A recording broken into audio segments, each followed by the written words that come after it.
Boy, I hope I did that right. Otherwise, there's going to be some very serious problems with my hard drive later. Nope, it looks like I did that correctly. All right, no problems with my hard drive. Welcome. I am a professional narcissist, and this is the 6th episode of this show, Spiritus Ex Machina. I don't know, I feel like the only useful thing I've done this week is teach Sid Alpha the meaning of sous vide. If I'm lucky, next week, Sid Alpha will go get a Nova Nano sous vide machine and start posting pictures of all of the delicious steaks that he's making. So this is where you cook meat in its own fat, right? I mean, if the meat is fatty, it will do that, but the important part is like duck, for example. It's vacuum sealed inside a bag, and that bag is then placed in water, which is then heated up with an immersion circulator. So the fat is not important to it, because if you use a low-fat meat, it's still going to cook. The important part is that you will consistently have the same temperature throughout the cook. It's not like when you put something in a pan and you're like, I don't know, is this 400, 450, 475? How long should I keep it in there? No, you can always get it to that nice medium rare, inside. Then you pull that thing out of the bag and you put it in the pan for 60 seconds just to sear both sides, give it that crisp exterior. You cut into it, the juice just flows out. Or if you are a fucking savage and you eat well done steaks, I guess you could make them with sous vide. Sid, are you a savage? You're smiling. Are you a well doner? No. You eat your steaks with ketchup? Person myself. Ketchup? God, no. I hate ketchup. I don't even put ketchup on fries. Right, we just had this. A bunch of you people are ketchup weirdos. So I was thinking of confit, Arthur, not sous vide. Confit, wow. Okay, well, that's the thing. I don't know where to go now. I feel derailed. All right. Pondo, we're going to start with you. Apparently, let me go high school here. Hey, Pondo, looks like you got in a fight with a lawnmower. Remember, I went to high school in West Virginia, so... Of course, Pondo went to high school in West Virginia, so he might have heard that one too, now that I think about it. No, we just essentially refer to each other as, you guys look like shit. Yeah, but that didn't have anything to do with the haircut. Oh, me? Yeah, no. I had a fight with a pair of clippers and I won. You should see the other guy. You see the hair. I just had a whole mound of it. It was spectacular. Like someone shaved cat. No. Yeah, pretty much. I got you beat, Pondo. Let me tell you about the time that I had a mullet. You removed that thing? When you said, let me tell you about the time I had. Are there pictures of this? There are none that you'll ever be able to find. Yeah, when you said let me tell you about the time I had a mullet, the first thing popped in, or when I instantly thought of, he had a mullet, didn't he? I did. I actually forgot what it was called for a moment. I was like, God, what was it called? Business front, party back? Was that the name of the haircut? That is also mullet. Yeah, business at the front, party in the back. Yeah. That's no way to call it. All I can say in my defense is I went to high school in West Virginia. It was the fashion of the time. At the time? At the time. It's still fashion now. I'm just going to let you know. It's a terrible fashion. I agree? Question mark? It is a terrible fashion for nowadays, but it's still a fashion. What do you got going on, Pondo? What's been in your mouth, Pondo? Let's add that to the intro. Water? Damn it. All right, well, I'm glad to hear at least that you're drinking water. I feel like y'all over there don't drink. I feel like no one drinks as much water as me, but... You drink a lot of water. I do. I'm already at like 6 liters today. I typically drink the 8 ounces of 8 glasses a day. That's weak. You know that was made up, and there's literally no scientific journal or literature that will back up that number. That's just something someone started saying. It's an adequate amount of water. So Sure, if it works for you. You know, it would be a better number if it was higher. well, I mean, 8 ounces, 8 glasses. So 8 times 8 is 64 ounces, 64. That's about 2 gallons worth. So if you're drinking more than 2,000 gallons a day, then that feels a little excessive. I feel like 2 gallons in one day is excessive. Yeah. No, you wouldn't know until you tried it. It's incredible. Good stuff. Look, chat's saying, isn't 7 to 8 liters dangerous? No, in fact, the human kidney can process up to 1 liter of water per hour when working at high efficiency. You have to take a lot of bathroom breaks. Or you become like a camel. 1 large bathroom break. Look, I have 7 rules for streaming, and number 1, don't talk about poop or pee. So let's move past that. What else are you doing, Pondo? Nothing much. Yeah, no, nothing much. I kind of just went out of town today, so. And you'd finally be able to go first in a game of well, that's not true. You'd I've been probably home for oh, you're right. I actually would still go first because I was in another city less than an hour ago. say the closest city to me is about an hour and a half away one direction, then 3 hours the other direction. I guess you could say then going south would be 1 hour. But no, it's all towns around here in the middle of practically nowhere.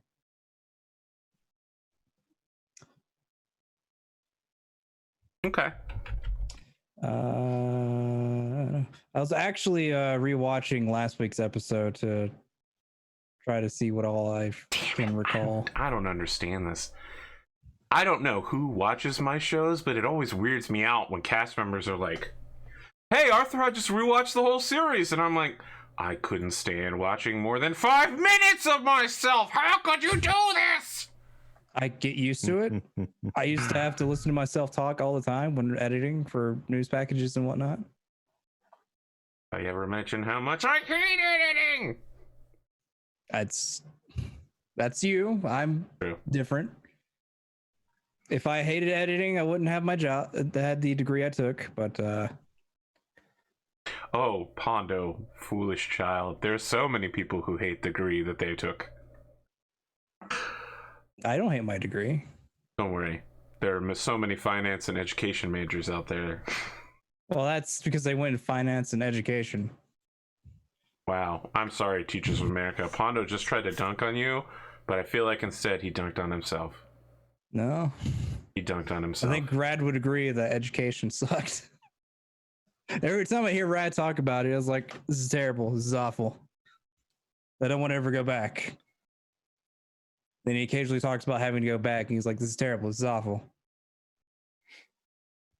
That's like my wife. She's a nurse, and she's a really good nurse, but she's a really bad student. She wants to be a midwife, but she just can't stand the thought of going back to education again. Yeah. I'm the same way. I'm a terrible student. Wow. I'm a good student, but a terrible person. Yeah, I'm a good student, but also a terrible person. I was like, I don't know where you guys are coming from. I used to be. Look, we had this pre-stream discussion. I used to not show my math on problems. In engineering school, they're like, you don't show the work, you don't get credit. And all of a sudden, I learned how to show my work so that I could maintain my GPA. Yeah, I always hated showing my work on math problems because it was a gigantic pain in the ass because I did the math in my head and then I had to write it all down. Terrible. Yeah, I agree. That worked for me right up until differential equations. I'm not a good student if it's something I'm not interested in. That's my problem.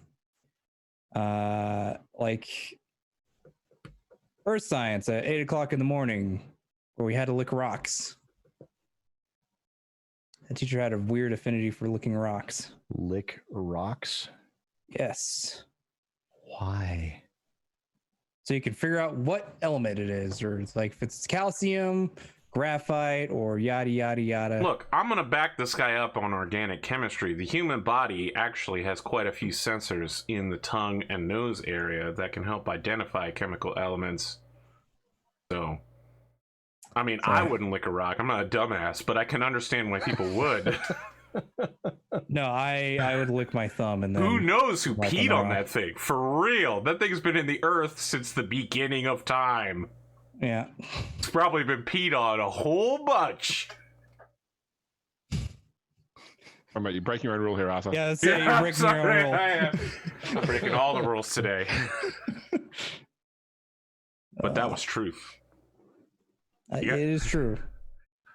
You got anything else, Pondo? No, I got nothing else.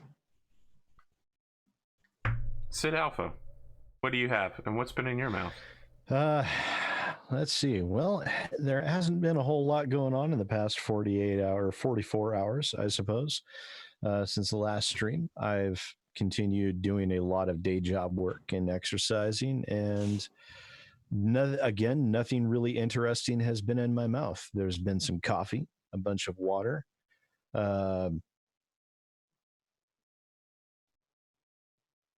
Okay, if you don't have Some stuff light, to spin in your easy mouth. foods.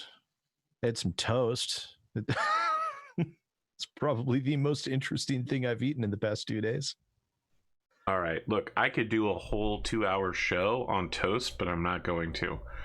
I will agree that toast is very interesting. Google Maillard reactions. It's like, I will Google that for you. Extra grape tomatoes, because after talking about grape Grape tomatoes, the other day, I tomatoes. realized that You I said how wanted much some you more love grape them. tomatoes. Yeah. Oh, simple grape tomatoes. That's So really your simple, favorite yet- kind of tomato? Interesting. Yeah. Hmm. I don't know what it is. I just, I friggin' love them. Atomic. Yes. I've pretty much just been sick for the past 3 days. That's been fun. I haven't eaten in 3 days either, which is equally as fun. I will skip asking you what's been in your mouth then. A lot of medication. A lot of water, but you know. That's always good to hear. Yeah, I mean, Jesus Christ. I mean, because my container is 32 ounces, and I drain that thing several times a day. So a lot of the medications I drink are have side effects that lead to like a lot of like cotton mouths and stuff as well. So I'm like in dry throat, so I'm just constantly drinking water, even if I don't specifically need it, just because cotton mouth sucks. So it's like the one positive side effect, I guess, in a way. But that's pretty much just been it. Like I've been sick since about 6 a.m. Thursday morning, just off and on. And yeah, it's just been doing fuck all the past couple of days. So, you know, hopefully it evens out in the next little bit, so I don't have to end up making an ER visit at some point tonight. But we'll see how that goes. So, Okay. Listen, if you need to make an ER visit tonight, just let us know, and we'll wrap this thing up for you. I'll give you the universal signal. So Okay. James, how you been? What's been in your mouth? I've been good. It's James like confit duck. Also, I had duck l'orange. I did that thing where you stuff another animal into the anus of the duck, and then you cook that as well. No, unfortunately not. No, it's my 12th wedding anniversary today. My wife is gracious to let me come out and play with my little friends. She did get me the 1989 Lego Batmobile UCS set Nice. and like a 13-ounce Toblerone bar, so that'll be in my mouth later. Don't worry. I can't believe it. Why is it triangular? I don't understand. Because it's the mountain is their symbol. Yeah.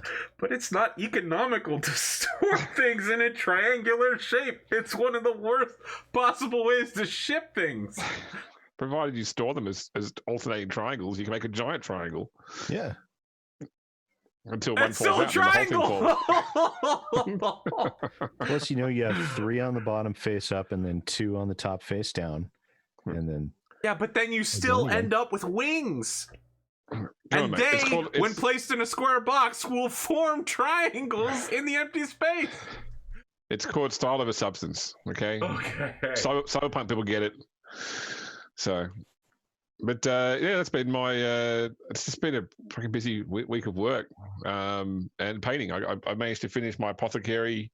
Haven't yet finished my Primaris repulsor, but yeah, it's been pretty much that's it. I've got this is my first of 3 straight days of gaming actually as well. So I've got my I've got this game today. I've got a Horus Heresy era RPG tomorrow, and then I've got Pendragon the following day. So. Ooh, Pendragon. Is this your first time playing it? I'm running it. We're we're now 12 years in. Yeah. 12 years in, you're just getting to the good part. Yeah, well, we started because I got the expansion, which adds on the extra 5 years at the start, the Book of Uther. Yeah. So we're still probably about 6 years away from where everything good happens. So. I can't stop laughing maniacally because it was so funny when it happened on my show. But then, of course, we canceled the show afterwards because everyone was upset. Well, see, a lot of my exposure to what Pendragon plays like is watching Stephen Lumpkin's one with Eric Vorgeris on it, for example. Yeah. And because they ended off in 495 when everything goes to shit. Well, I mean, he also did Pendragon R&D with Margaret Cohn, JP, and Neil Klobo. Like, I didn't see that one. Oh, you're missing out. That one was really good. They wrote poems and stuff. Yeah, I tend to watch one series to get myself psyched into a new game. So it was for Pendragon with Steve Lumpkin. For my BattleTech game, it was your campaign. That's how I found your channel. I was going to say, you know who's run Pendragon? Me. And you know who Greg Stafford's stamp of approval? Also me. So I heard. That's it.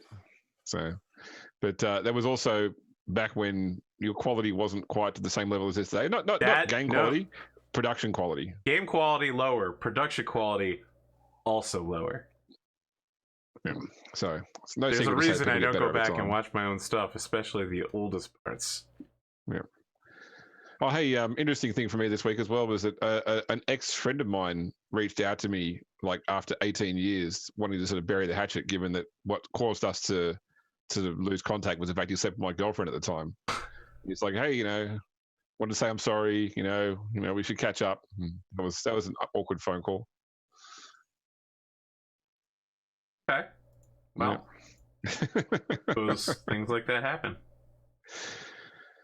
I think I handled it well. All right. But do you need to do any sort of intro, or should we go straight into it? I don't know. I feel like my intro is just going to be like, hello, I'm Arthur Perkins. What's been in my mouth? Things that I've cooked. I'm handling social isolation well. Incredibly well, actually. I feel almost disturbed at how well I handle it compared to everyone. In fact, I'd say my whole life has been leading to this moment. That's my intro. Thanks. Hey, James, why don't you tell us what happened on the last episode? Okay, so previously on Rogue Trader, the Last Scion, we get a recap montage. First off, we see Sister Miriam laying out the truth, or what we perceive to be the truth, about the involvement of the Silver Skulls in the affairs of the Cowles dynasty. Garth informs Pierre about an emergency communication from Solitude Station. We see a servitor inhabited by an alien intelligence confronting Cyrax aboard the Grace of Sofa. Riani lays upon the floor of her berth, the walls around her melted by her warp sight. And finally, the group sets foot onto the Hand of Calixis after many months of travel total. 5 whole episodes. Sorry? 5 episodes, is that right? Yes. And we see, thought for the day, revere the Omnissiah, for it is the source of all power. And we go to session 6, or session VI, sorry. Spiritus Ex Machina. Listen, I'm just going to put 6 on... I don't know that YouTube is going to sort by that kind of algorithm. If you want to go low Gothic, that's up to you. Oh, my apologies. It says I only speak low Gothic on my sheet, so... Okay, no worries. So I believe that we ended off with at least a couple of people walking the Master of Whispers into a sealed room to have an important conversation. Quite indeed. That was me, and I was leading the Lord Captain there as well. Now, as you might know, I have these prepared statements that I keep ready. but I'm going to save mine until after the Master of Whisperers tells us what we need to know. So I'm just going to, like, seat the Lord Captain, pull his chair out for him, all that stuff, and then I'm just going to look at Master No Call. Yeah.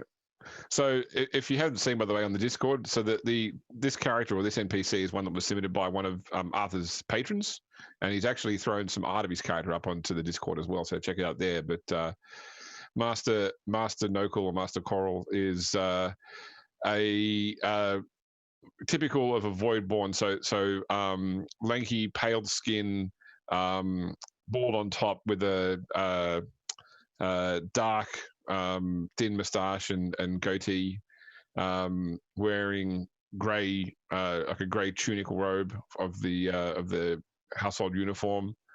But with I guess some of the affectations of an officer without actually being an officer. So sort of like the epaulette style sleeves without actually rank marking as such, but certainly is regarded as a key influencer within the lower decks. But he respectfully comes in and stands to one side, waiting to be addressed. Sit down. Thank you. Sit down.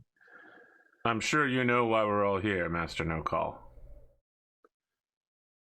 I presume this is to arrange the ongoing traffic of secrets that has been existed.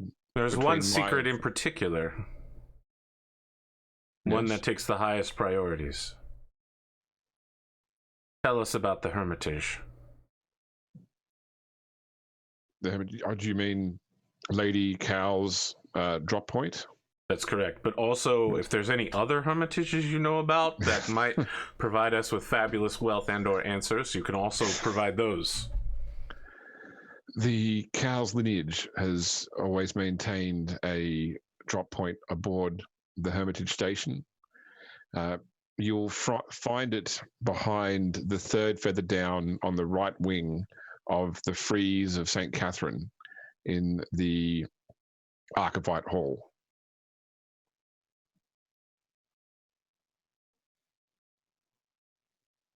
Very well. What is a feather down? Just in case the Lord Captain didn't know. I, of course, know of what you speak. Yes, of course, in case I don't know. I mean the third feather from the top of the wing. Ah, on the outer edge. Yes. I mean, yes, of course. Thank you, Nero. I needed that. Of course. Now, Captain, Lord Captain, as you know, my family has served yours for 16 generations, all the way back to your great-great-grandfather. That will continue, of course. I was not given your mother's secrets. I was simply given to protecting them. Obviously, did hear things among the lower crew and would always report when information was going around that shouldn't be. Is there anything that you wish to know? I may have information available for you now. I've obviously been keeping an eye on the crew while we've been stuck here.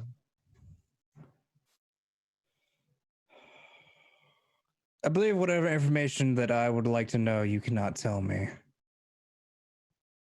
There's nothing that I cannot tell you unless I do not know.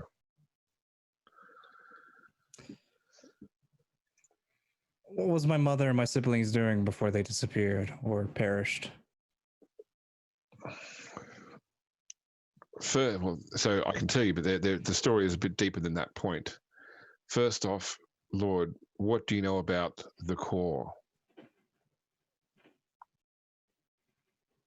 I don't know, GM. What do I know about the core? I don't think you know anything. Unless have you ever mentioned it, Nero, to I Pierre have or not. I've intentionally kept it from him. And so I'm going to glance at the Lord Captain and say, we will need to have a further discussion after this one, privately between us. Master of Whisters, tell us what you know about the core. Why'd you say it like that? It's the way that your mother said it. So all of the senior officers said it like that, and then all of the senior officers like myself said it like that, and now everyone on the ship just says core. Fantastic. Yes, please. The Lord Captain, Lady Cowles, several months ago, well over a year ago now, discovered a piece of archaeotech floating in the void, some sort of ancient Mechanicus probe, from what I was told. I've not seen it myself because she kept it well secured from the rest of the crew of the ship. Only her most senior officers had direct access to the probe. She was able to extract from it a core, a machine intelligence that she went to great lengths to read information from, information that led her to several hidden things within the expanse. Things like Outpost 10, things like the 13th Station of Passage, other such things, and many archaeotech finds that she was able to use to bring great wealth to your family. She was very cautious at first, keeping the core segregated from the ship's systems, but something about this piece of technology had a malign influence upon the crew. There was less precautions taken over time. Certainly the core was kept segregated, but it was allowed access to more and more ship systems. Some of the engine seers believe that it may have even infected the machine spirit of the Hand. It certainly brought us here, where your mother discovered a crashed ship on the surface below. She spent a lot of time going to and from the surface, including with her senior crew, and eventually made the decision to transport the core down to the ship. I was left here along with the other junior crew, the lower decks crew. They spent some time down there, and over time, the influence of the core seemed to wane from those of us that remained aboard the Hand of Calixis, like its presence no longer infected our minds. And we began to realize just how strange a journey we'd been taken on. Before we could take any further action, we heard from the colonists on the planet that an incident had occurred aboard the wreck. As best it was described to me, your mother killed all the crew and then herself.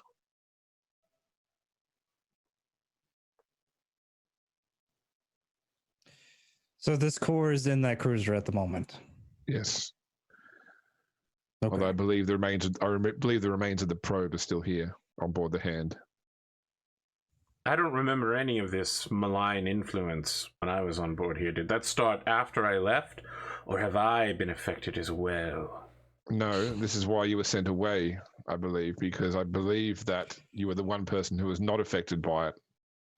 The one person who still asked questions when no one else would question. And so Lady Cowles sent you off the ship. Wow.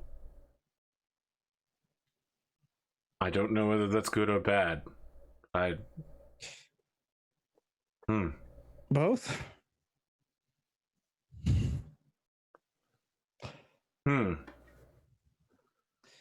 Where's this probe being kept on the ship at the moment? On the engineering deck. The Mechanicus on board know about it? Yes. I suspect Cyrax will know about it shortly. Yes. Yeah, although only the Lord Captain or Agency of Prime have access to the chambers in which it's stored. Wouldn't Cyrax be the engine seer prime? Yes, and you the Lord Captain, of course. Okay. Yes.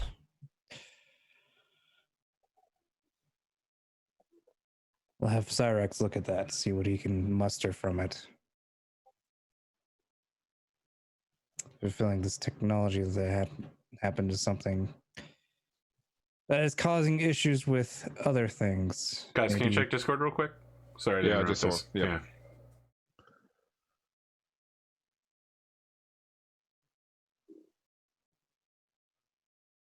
Okay. Okay. So it does look like Atomic needs to drop out. Yeah. I think we can still get like a half episode in here. Yeah, I'm happy to do that. Yeah, there's probably some stuff. We probably won't be able to move the timeline forward very far. Since I was going to suspect that the very first thing that would happen would be Cyrax being like, yes. That's exactly how I think he would have done it too. Yeah, there's probably some elements I'm happy to roll on his behalf for, because it might be some things that his character has skills that others don't have, and we can translate to him afterwards. But let's we'll figure it out. Yeah.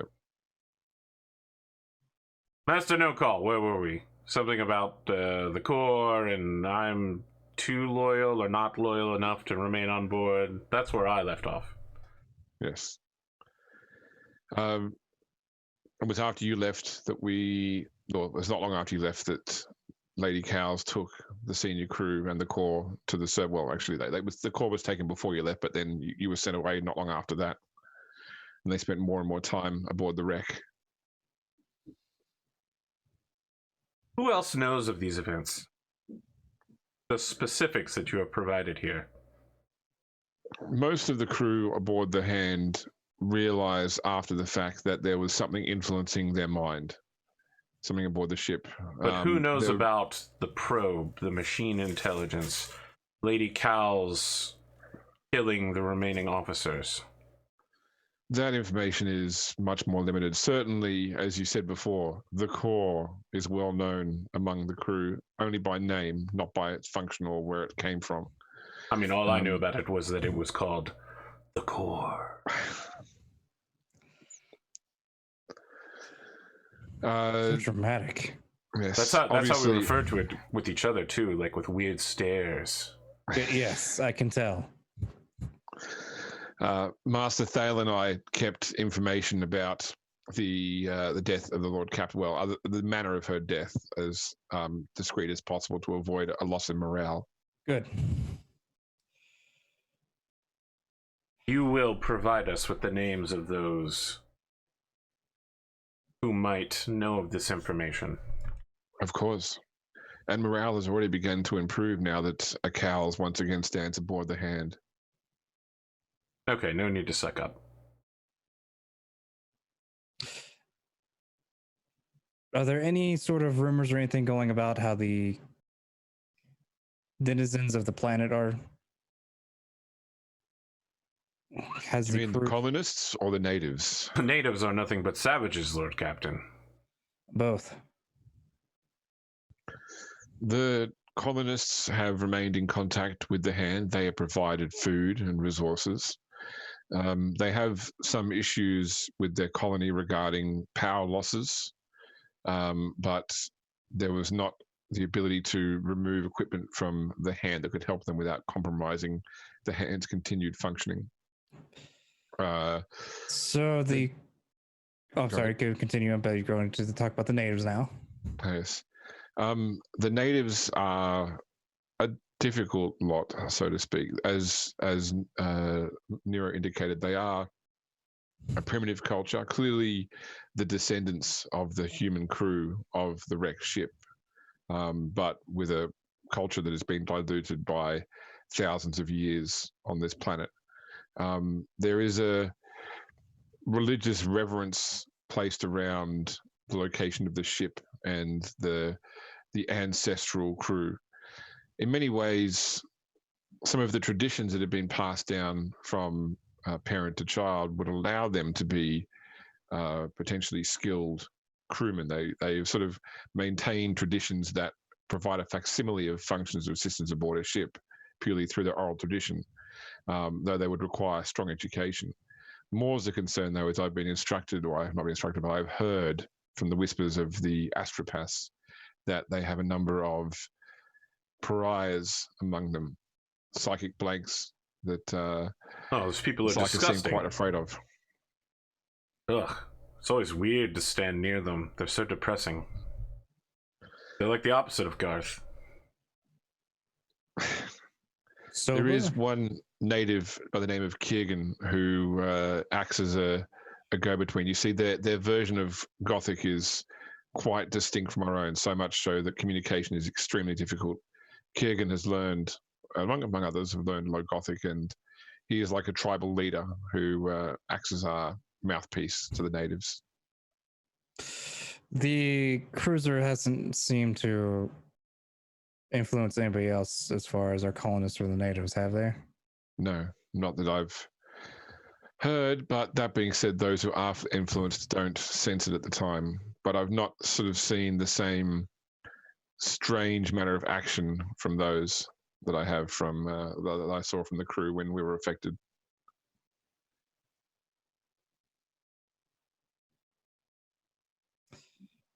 Very well. I do have one question out of character. How far away is Solitude from here?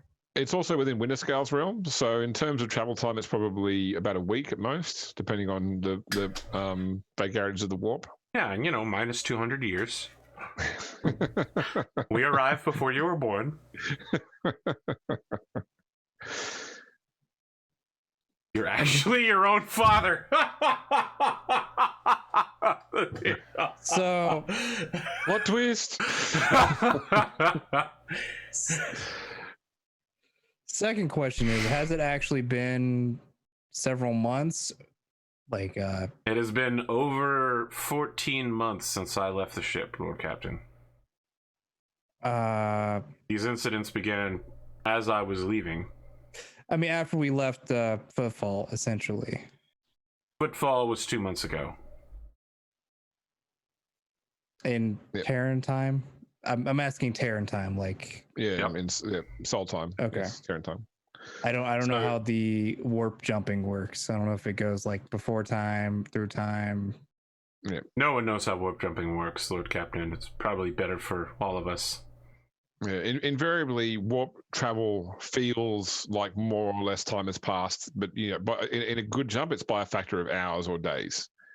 In a bad jump, it's by a factor of years. That you can find situations where you literally spend 2 years in the warp only to emerge a week after you left. But that's a bad warp jump. You've had pretty good luck so far. But it's been about 3 months since you left Malfi. Since you left Scintilla. Lovely. I was trying to gauge on because it's probably been about a week since received the notification of the Necrons coming by.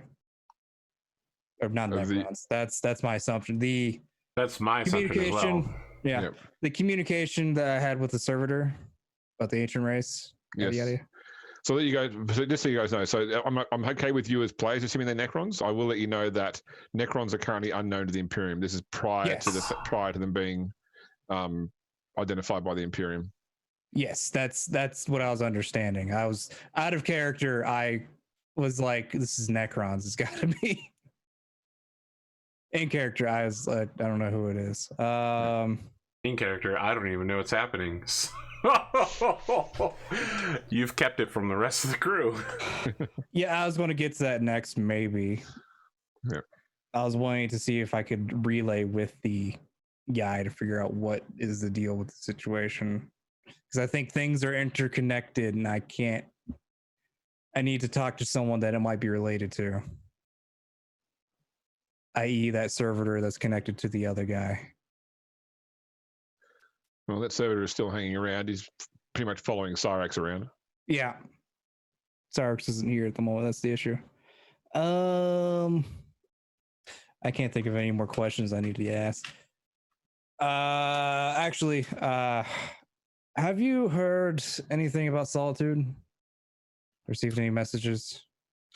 I believe that we received a communication not long before Nero left, indicating that there were some sorts of problems on Solitude, some sort of unrest, but the Lord Captain at the time felt it did not warrant her attention, that the wreck was more important. Yep, that sounds right. Checks out. Is there anything else to share with us, Master of Whispers? I'm an open book Please to the Lord leave. Captain. I will share. He stands up and bows and then leaves.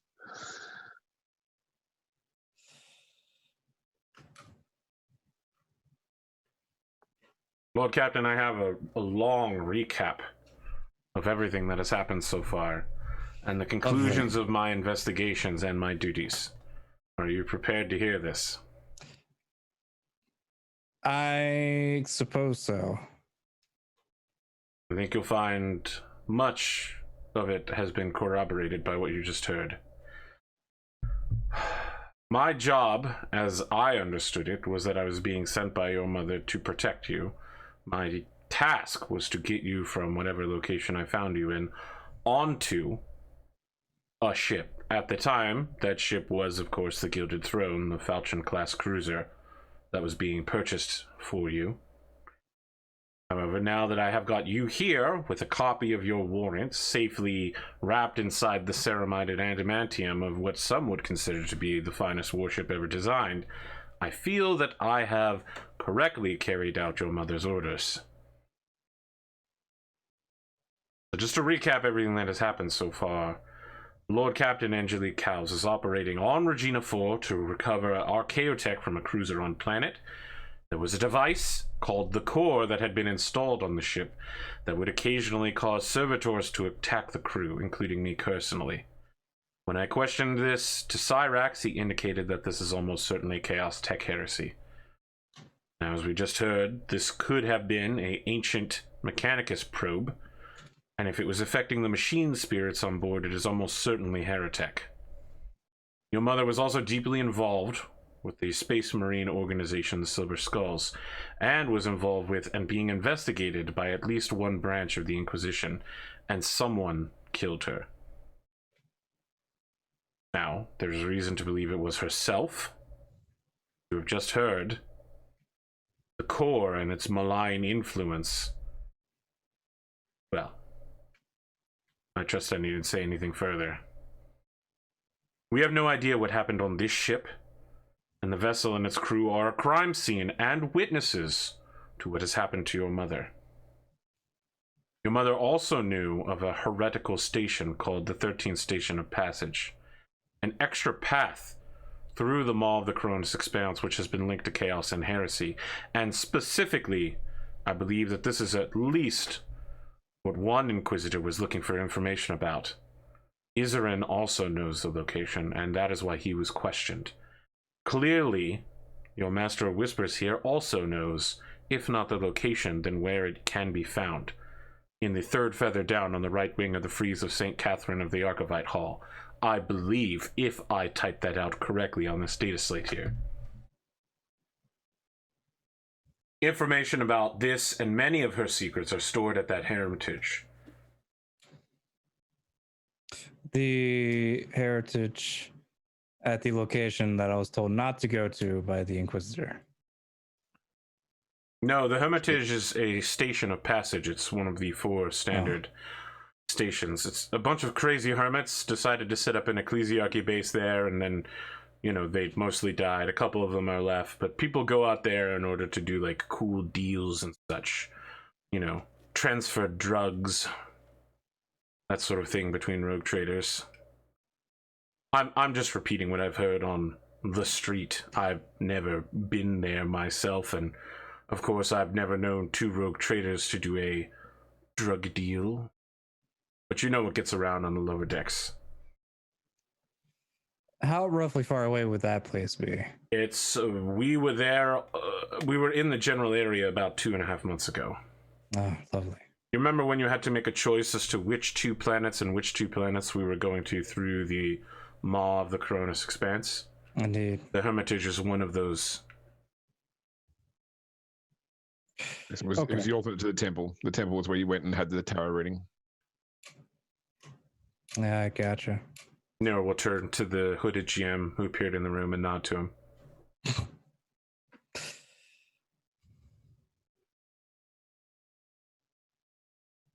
You have several decisions to make, Lord Captain. I do. You need to decide whether I am your bodyguard or your weapon, or if you are leaving me at the next port. You also need to decide on a course of action. We are low on crew. Can take some off of landfall, as Administrator Holt indicated. But any action regarding the cruiser needs to be chosen carefully, obviously. Must still be a trove of archaeotech, and the core remains there. But equally obviously, we should have the supplies on board to repair it, because the money for the Gilded Throne was used to buy those supplies, and we have confirmed that they were transferred on board. However, the cruiser... just to confirm, the ship that brought the supplies returned them to Port Wanda. Oh, remember? that's right. Yes. Yeah. Never mind. The GM over there has corrected me. I was totally wrong. Those supplies are still waiting there. In fact, I've mentioned it several times to you before that those supplies are still sitting there. They're being sold. The cruiser is wanted by the Inquisition desperately, perhaps enough to risk interfering with the lives of 2 separate rogue traders. You have a failing mining colony on Solitude in need of order, either through replacing the administrator, quelling the people through violence, or benevolent pacification, whatever you want to call it. I'm fairly skilled at both of those things. We can return to Footfall to learn for work, and if you feel particularly heretical, we can chase the Chaos Emerald from the Heresy Dream. I offer another possibility to all of these things. We use your family and Cyrax's connections to take Ministora missionaries and Adeptus Mechanicus priests out to the far reaches of the Heathen Stars on pilgrimage, colonization, missions, and charters. On a return trip, we bring back local xenobeasts to sell to the Beast House. All of these are mostly legal, perfectly above board, and will not get us in any trouble with the Inquisition. We'll gain you allies and resources, start building a war chest and a reputation. Good, solid work.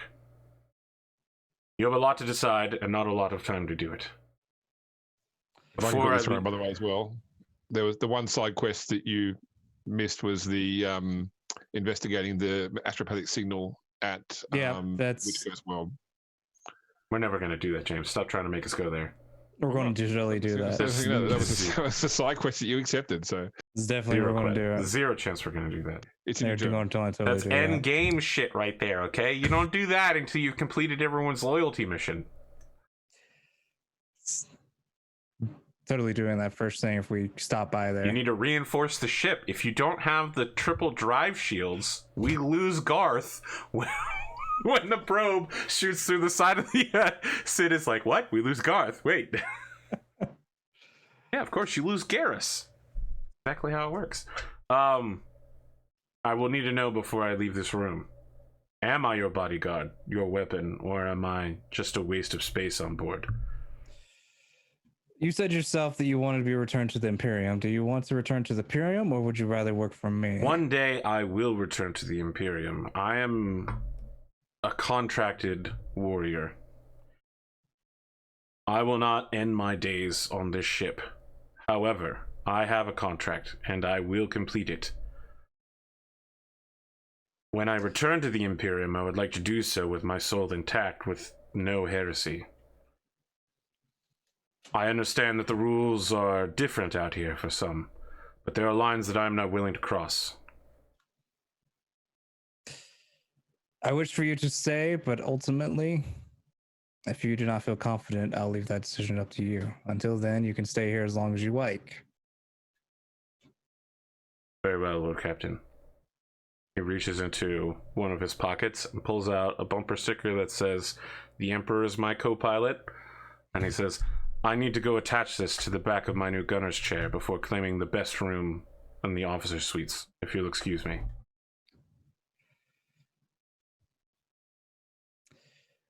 All right. So, I feel like while he's been having that meeting, Garth has already moved into the best room in the officer suites. Yeah, so I think what happens is about 2 minutes later, you hear, "Garth!"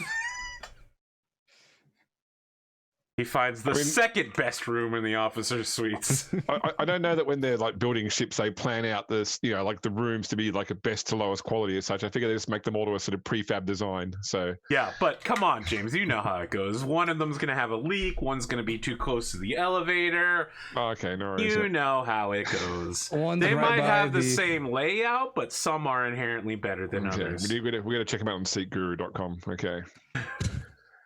Got to get the Kelly Blue Book value on this ship.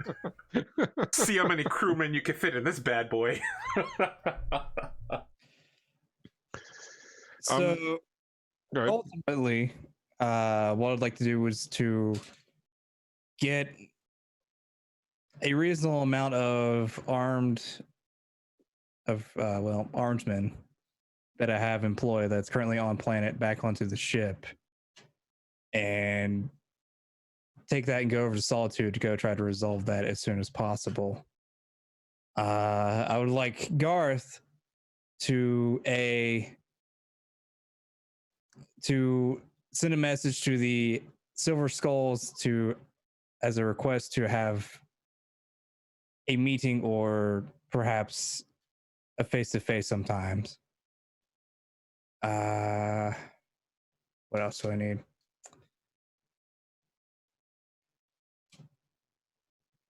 I think it would be ultimately Cyrax would have to make the message and send it over, but I do want to get in contact with the Mechanicus. You mean the Mechanicus on the ship or just Mechanic? The Mechanicus in general. Essentially his Forge World? Sure. Yep. Shoot. What else?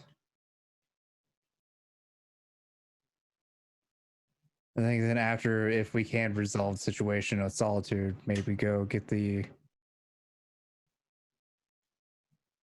Herod, the thing. Third feather down. Hermitage. Hermitage. Yes. Yeah. Go grab that. I guess on the way to Port Wonder. Or is it Footfall? It's the same place. They're two different places. So Footfall is they're either side of the moor. The Footfall is on the Expanse side, and Port Wonder is on the Calixis sector side of the moor. James, can you hit us up with that Koronus Expanse Map? Yeah, that will probably that'd probably be useful. Yep. Done. All right. So here's the Hermitage in red. Footfall is where you go from Port Wander, and yeah. And we're somewhere over here, I guess. Yep. Probably more towards the southern side of the realm, like sort of towards Lucian's breath. You're the GM. You would know. Yep. There you go. We'll get this bad boy up on the screen so the folks at home know what we're talking about. Just know, James, that I knew where all of this was without looking at a map because I'd been preparing for this speech. I'm impressed. Thank you. Very impressed. Yeah. I also don't know anything about the Heathen Stars, so my suggestion to go there might be total bullshit. However, Nero also doesn't know anything about the Heathen Stars. Yep. All he knows is that we need to take some fucking Mechanicus and Adeptus out there and get some Ecclesiarchy magic. That's right. The good news is anybody that's gone further has never returned. So that is good news. That means anything that we conquer is ours forever. Also, I'd like Garth to send a message to the one Inquisitor. Her name's blanking me. Anessa Pendergast. No problem, buddy. I got you covered. I have a whole wiki I'm working on. Yeah. Like, send a message requesting a meeting or dinner sometime whenever she's available. Wow, you gonna literally steal Nero's moves right from him? Right in front of him? Okay. All right, I'll accept this. Well, last you heard, she was on Port Wonder. Yes. So. Yes, of course. Okay. I'm just saying in general. Also, I should probably collect the tithes that they have prepared on this planet for me to sell later or utilize later, whichever. So that'll lead to the question of: is somebody from the senior crew actually going to the service? Like you can have teams just pick up the stuff with. I know that I'm not affected by this thing apparently, and I would love to ride down there on the landing shuttles and stand on the landing ramp with my heavy bolter and just be like, "Put the goods in now! I'm in command of this situation." That is 100% a Nero shot right there. I'm the only man who could handle it. Someone moves a little too slow, so he shoots him in the head. Well, come on. I would shoot near him first to convince him to move faster. Cause a crater in the ground, then shoot him in the head. Yeah. You get one warning. The hand isn't a transport, so to speak. And you've got shuttles but you haven't sort of got like heavy lift platforms. So it would probably take, because they've got like 3 separate tides worth of stuff to send. So Yeah. to load it up. Luckily, we should have Charlotte Bell still on standby that I can contact and maybe. Yeah, so once again, the Grazer Sofa is not a transport. She owns a transport, okay. but certainly, like you can load what you can load the tides here onto both ships, no problem. It will just take probably a few days because it will involve lots and lots of up and down trips. Gotcha. So, you know, because you're talking about loading, you know, like a ship to containers, well, like a container ship's worth of cargo into a bus and taking that back and forth. So interesting. So we need to invest in. I thought that this was the exact thing that these little shuttles were supposed to be useful for. No, so your shuttles are more like for transporting people to the surface. Transports, like transport ships, usually have like heavy lift platforms, like literally just think of like in. Yeah, no, but I thought that we have a cargo bay and lighters that were specifically meant to load cargo. Oh, so you do. That's right. You do have the cargo bay. You have the cargo bay Yeah. out on. That's right. Then you would have heavy lift platforms. Okay, so it could probably be done in a day. It can be collected then. So we don't need Charlotte Bell. Correct. Whoa. We don't need Charlotte Bell. You need Charlotte Bell. Well, I Difference. need Charlotte Bell. Trying to make this happen. I got a book. But you don't know if her genes are correct, though. That's the issue. Look, I asked her to submit her genes to the Ordo Famulus, okay? There was a whole awkward dinner conversation about it. She said that she was not opposed. She didn't say that she was happy, but she said she wasn't opposed. And then we talked about other things, because that's as far as that conversation went. It's fair.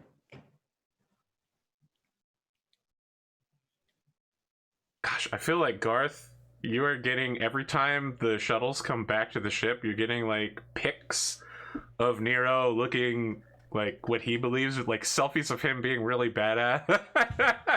Like right before the shuttle lands, like him on the landing bay, like, I'm so heroic. I'm going to conquer this landing bay. Delete. Delete. So my next question will be: is how much are the psychic blanks are worth? They're actual people, correct? They're Yes, they are people. They're okay. so, blanks is people too, just without souls. People without souls. Wow, Pondo. How much are people wanting to get for them, essentially? If I would even know that. So pariahs themselves are mostly used by either the Inquisition or by the Assassinorum to make psychic blank assassins, basically. That they don't really have a practical use outside of that from a normal point of view. From an illegal point of view, plenty of like noble families would probably pay well for a psychic blank in order to prevent psychics from reading their minds during key business meetings, for example. But that's not like a legal application. They, in many ways, they are considered to be like psychers in that they are a controlled substance, so to speak, within the Imperium. They're not just usually left. But that being said, they're hard to detect because you really need a psyker to sense that there is a blank around. Otherwise, to most people, they just feel like a person you just don't want to be around. James, I might actually be a blank in real life. Yeah, I mean, don't get me wrong. In one of the books, there is a blank who's a prostitute. So obviously people spend time with prostitutes. It's just that she never gets ahead in life because no one wants to sort of spend too much time around her. Interesting. Warhammer 40K books are fucked up. That's what happened today. Well, they never use the term prostitute. I think she's a pleasure girl. Sorry, is the term they use in the book. So that makes it okay. Look, I'm not saying BattleTech Dark Ages fiction is leaping forward in my mind, but yeah. Sid, I want to cut across to a scene where Garth is currently sitting with Sister Miriam because you've received a really, really long-winded communication. So think about like in the days of effectively psychic fax communications, you've just received like a 30 megabyte file.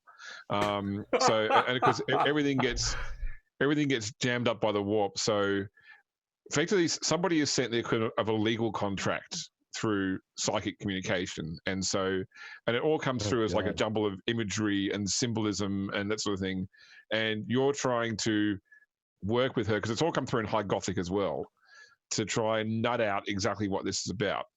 So she understands, I guess, the administration side, but you're trying to help. Like, you're saying you're giving impressions like, okay, the symbol is it's like a burning sun against a black sky, and she's like, that could relate to some sort of like habeas corpus clause. Okay, let's put that in. And so the nuts of this is that effectively what you guys have worked out is that she's been doing some research on the financial side of the deals that Lady Cowles was doing and around the purchase of the Gilded Throne. And they've sent across the original purchase contract that was effectively reneged on by the funds not being available at the appointed date. What the two of you have gleaned, as far as you can tell, is that there was like a liquidated damages clause where House Kryn, the banking house, by the sale not being able to be processed on a certain day, was able to claim funds. So effectively, like a sizable deposit was paid on the Gilded Throne, and that deposit's been effectively lost as like a. So even if you were suddenly sell all the parts you had now that have been bought for the wreck, you couldn't turn around and say, actually, no, we want to buy the Gilded Throne, because you would still be, say, 30% short from what the deposit was paid. Right. And so, having worked this out, Miriam sort of finally looks up at you and like she's exhausted, because this has been like a 2-hour session trying to nut this thing out. Do you want to tell them, or shall I?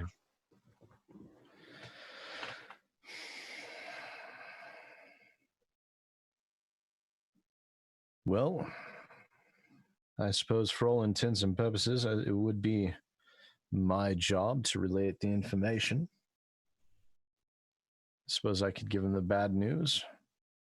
Right, well, I thank you, Master Valance, for your time going through this. I really feel like this is a kick in the teeth from House Kryn, not just the result, but the fact they tried to send this much information through psychic communication. It's just rude as far as I'm concerned, but they are the most powerful mercantile group within the Calixis sector. Probably not worthwhile creating problems for. Oh, it's something to be filed away for future repayment. Mm-hmm. At least as far as I'm concerned. It did give me a bit of a headache. Very well. Well, thank you for working through this with me. I will inform the Lord Captain immediately. I'm going to assume, by the way, unless anyone's told her that Miriam doesn't know about the blanks on the surface yet. I didn't know about the blanks until about 10 seconds ago, so... Yeah. I She didn't come to Riani's room, so she didn't see that whole affair. I think the only ones that knew about blanks were probably the Whispers. Sid and the Astropaths who Garth told Pierre in dollar signs. Yep. That's right. I forgot about that. Like copy and pasted, then copy and pasted again. Dollar signs. Yeah. So I'll roll up the documents as we've written them out after deciphering what the hell this gigantic message is, and I'll go seek out Pierre. All right. So presumably you find them as they're coming out of this meeting. Where you pass Nero as he's coming out of the meeting. I just walk past him. I don't even give him a glance because, 2 minutes later, you're going to hear a really loud God! You already claimed the best first class officer. You thought ahead. Oh, yes, Indeed. Garth. What do you have for me? Well, those assholes at the Mercantile Guild decided to give me quite the migraine sending a massive document over the Astropathic network. I hand them a mound of papers. It's like the party in the first, herein referred to as Lady Captain Cowles, party in the second, here, etc., etc. So it's all just legalese in High Gothic too. So it's legalese in Latin. Great. The basic gist of it is the time for purchasing can't remember what it was called. Gilded Throne. The Gilded Throne is expired, and they're keeping the deposit. And they're being extremely rude by sending this rather long-winded document here to notify us of that. So basically, that money is gone.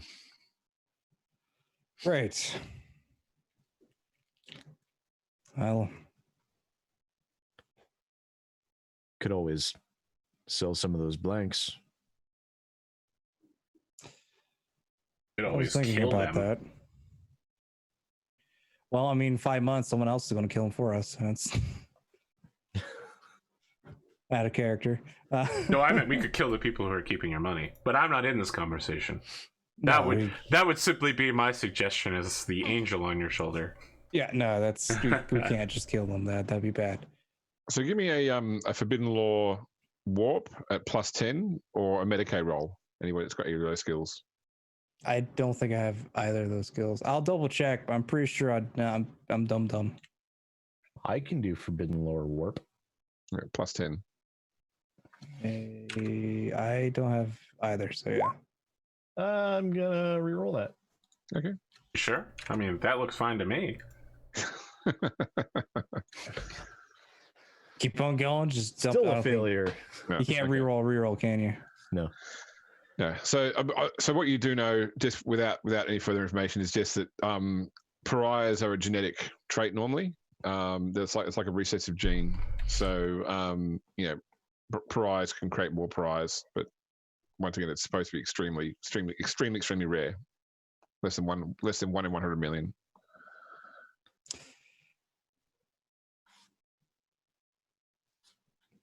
There's something on that planet that is creating those pariahs.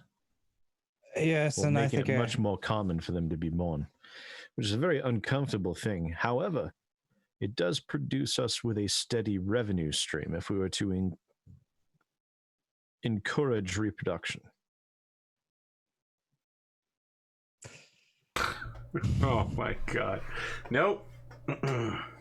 first time in a long while I am speechless. I don't have a retort for that, to be honest. Nor I think I shall try to come up with one. This game has so become a dating simulator. It's a It's little bit more really than your dating. fault, James. You introduced both of these plot concepts. A little bit more than a dating simulator when we're talking about the encourage spawning. The blanks are not awesome. The blanks are useful for naught else except for as a currency to be sold, as a good to be sold. We'll have to keep the numbers of our stock up. How many blanks did you see or could tell that was down there? I seem to recall that it was a GM stated number. Oh, yes. Around 5,000. Around 5,000 out of 4 million population. Everybody just nods to the GM in the Thank you, room. GM. Good work. A good race. So approximately 5,000. Said 500,000, didn't you? Or was it 5,000? About 5,000. Oh, 5,000. Okay. And it's typically a 1 in 1 million. That's supposed to be 1 in 100 million. 100 million. Oh, okay. So the percentage of blanks here is drastically higher. Right. I recommend we sell off 4,000 of them, keep the other 1,000 as breeding stock.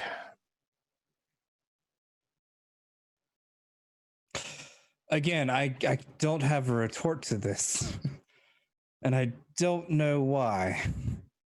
It would make good business sense. It sounds like we're making a puppy mill, but out of blanks. Yes. Okay, I'm glad we're on the same page. Ish. I'll see about that. We'd have to try to figure out some sort of arrangements for it. If the local populace would even tag along for it. Peacefully, that is. You can just order them to. You are the Lord Commander. It is your right. I think the difference is that these are savages, so to speak, in comparison to loyal Imperium citizens. Does not matter. Okay. At this point, the Master of Whispers returns. Oh, Jesus. Captain. Garth! Where'd you come from? I think I see Nero just tried to get into my room. Further to our earlier conversation, Lord Captain, you asked about Solitude. Is it your intent to go to Solitude Station? yes. I should let you know, if you weren't already aware, that in the same system as Solitude Station, there is a large xenotech artifact that your mother had always steered clear of, but at least hearing about it shouldn't surprise you then when you see it. Some sort of alien space station. Interesting.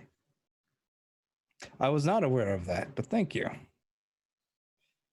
I was just reviewing my notes and it came as something that would probably be important to say. Oh, yes.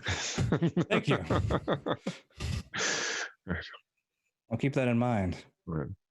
I'll return to my duties. And he sort of Batman vanishes to make me turn around. That's going to take some time to get used to. It's a literal puff of smoke.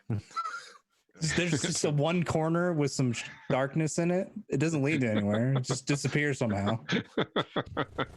Ninja vanish. That's it.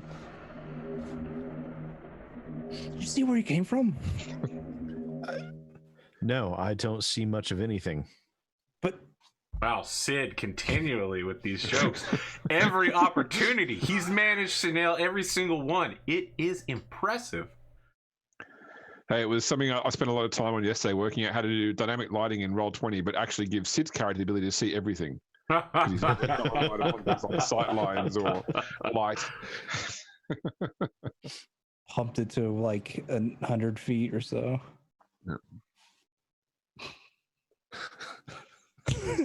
I think Pierre gives like the a really face, like the stone, like, are you kidding me?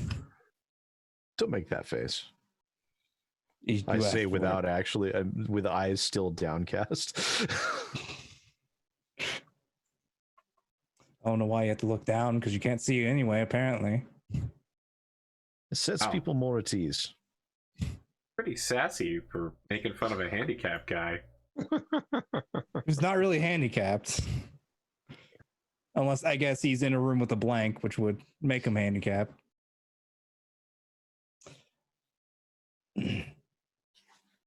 Oh, I need you to send a couple messages to people. I'll give you the letters. Of course. And These are printed in Braille, I assume.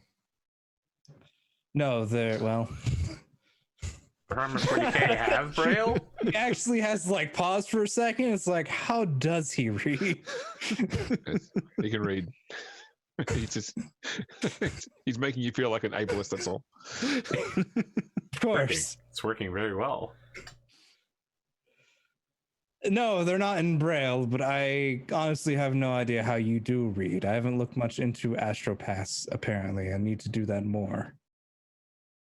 Fell asleep during that class, I guess.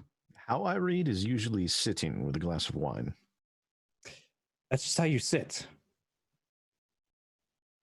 With a glass Posture of is wine. important. I believe it's just how you go about your day, is with a glass of wine. Not always. Sometimes it's sherry. My mistake. Very well. I will send these immediately. Thank you. Think about those blanks. Good I source will. of revenue. And a mystery. Yes. So, do we want to try and knock out any other scenes, like in particular? So, do we want to go to the planet's surface? Do we want to look at the probe? What are we thinking? I'm not setting foot on that planet. There's blanks down there. Gross. If there's anything important on the planet's surface during the cargo loading, Nero's there. Other than that, he's not going anywhere near that fucking machine intelligence. The thing already tried to kill him at least once. You did speak with Administrator Holt on the planet servers and told him that you would visit at some point, but you didn't necessarily say right now. Yeah. But I mainly wanted to, I guess, also look at the probe, and I wanted to speak through the servitor to the contact that we had about the artifact that is here. But I'll wait till next week we have Cyrax. Okay, no worries. Actually, Because- I'd love for Nero to overstep his bounds and be like, Holt, I want all those people I talked about to join the crew. And he heard back in the meeting with the Lord Captain that some members of the peasantry here, the unwashed masses, could be brought on board by the Master of Whispers, right? He said that they had retained some of the training throughout the years. Yeah, that's right. It's possible. Yeah, Nero's going to start rounding those people up. Yeah, that's Nero. Like on the last cargo run, Nero's going to wrangle up a posse. I guess on the last cargo run, Pierre will go down and accompany him to speak with Holt. So Garth, you're seeing this one out, is that right? Or Garth, this is Nero. Come with us. We're going to go wrangle up some Pierre savages. orders it, but No, I'm not ordering you, Garth. It's just going to be a lot of fun. How, if you're by one of those blanks, do you lose your sight?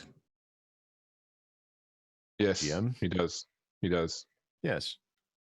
We're not going to pick up the blanks right now. Sight anyways, so it's fine. But Yeah, so no natives live in the colony itself, so you're not going to run across any blanks in the colony, and their radius of effect is usually limited to maybe a couple hundred meters.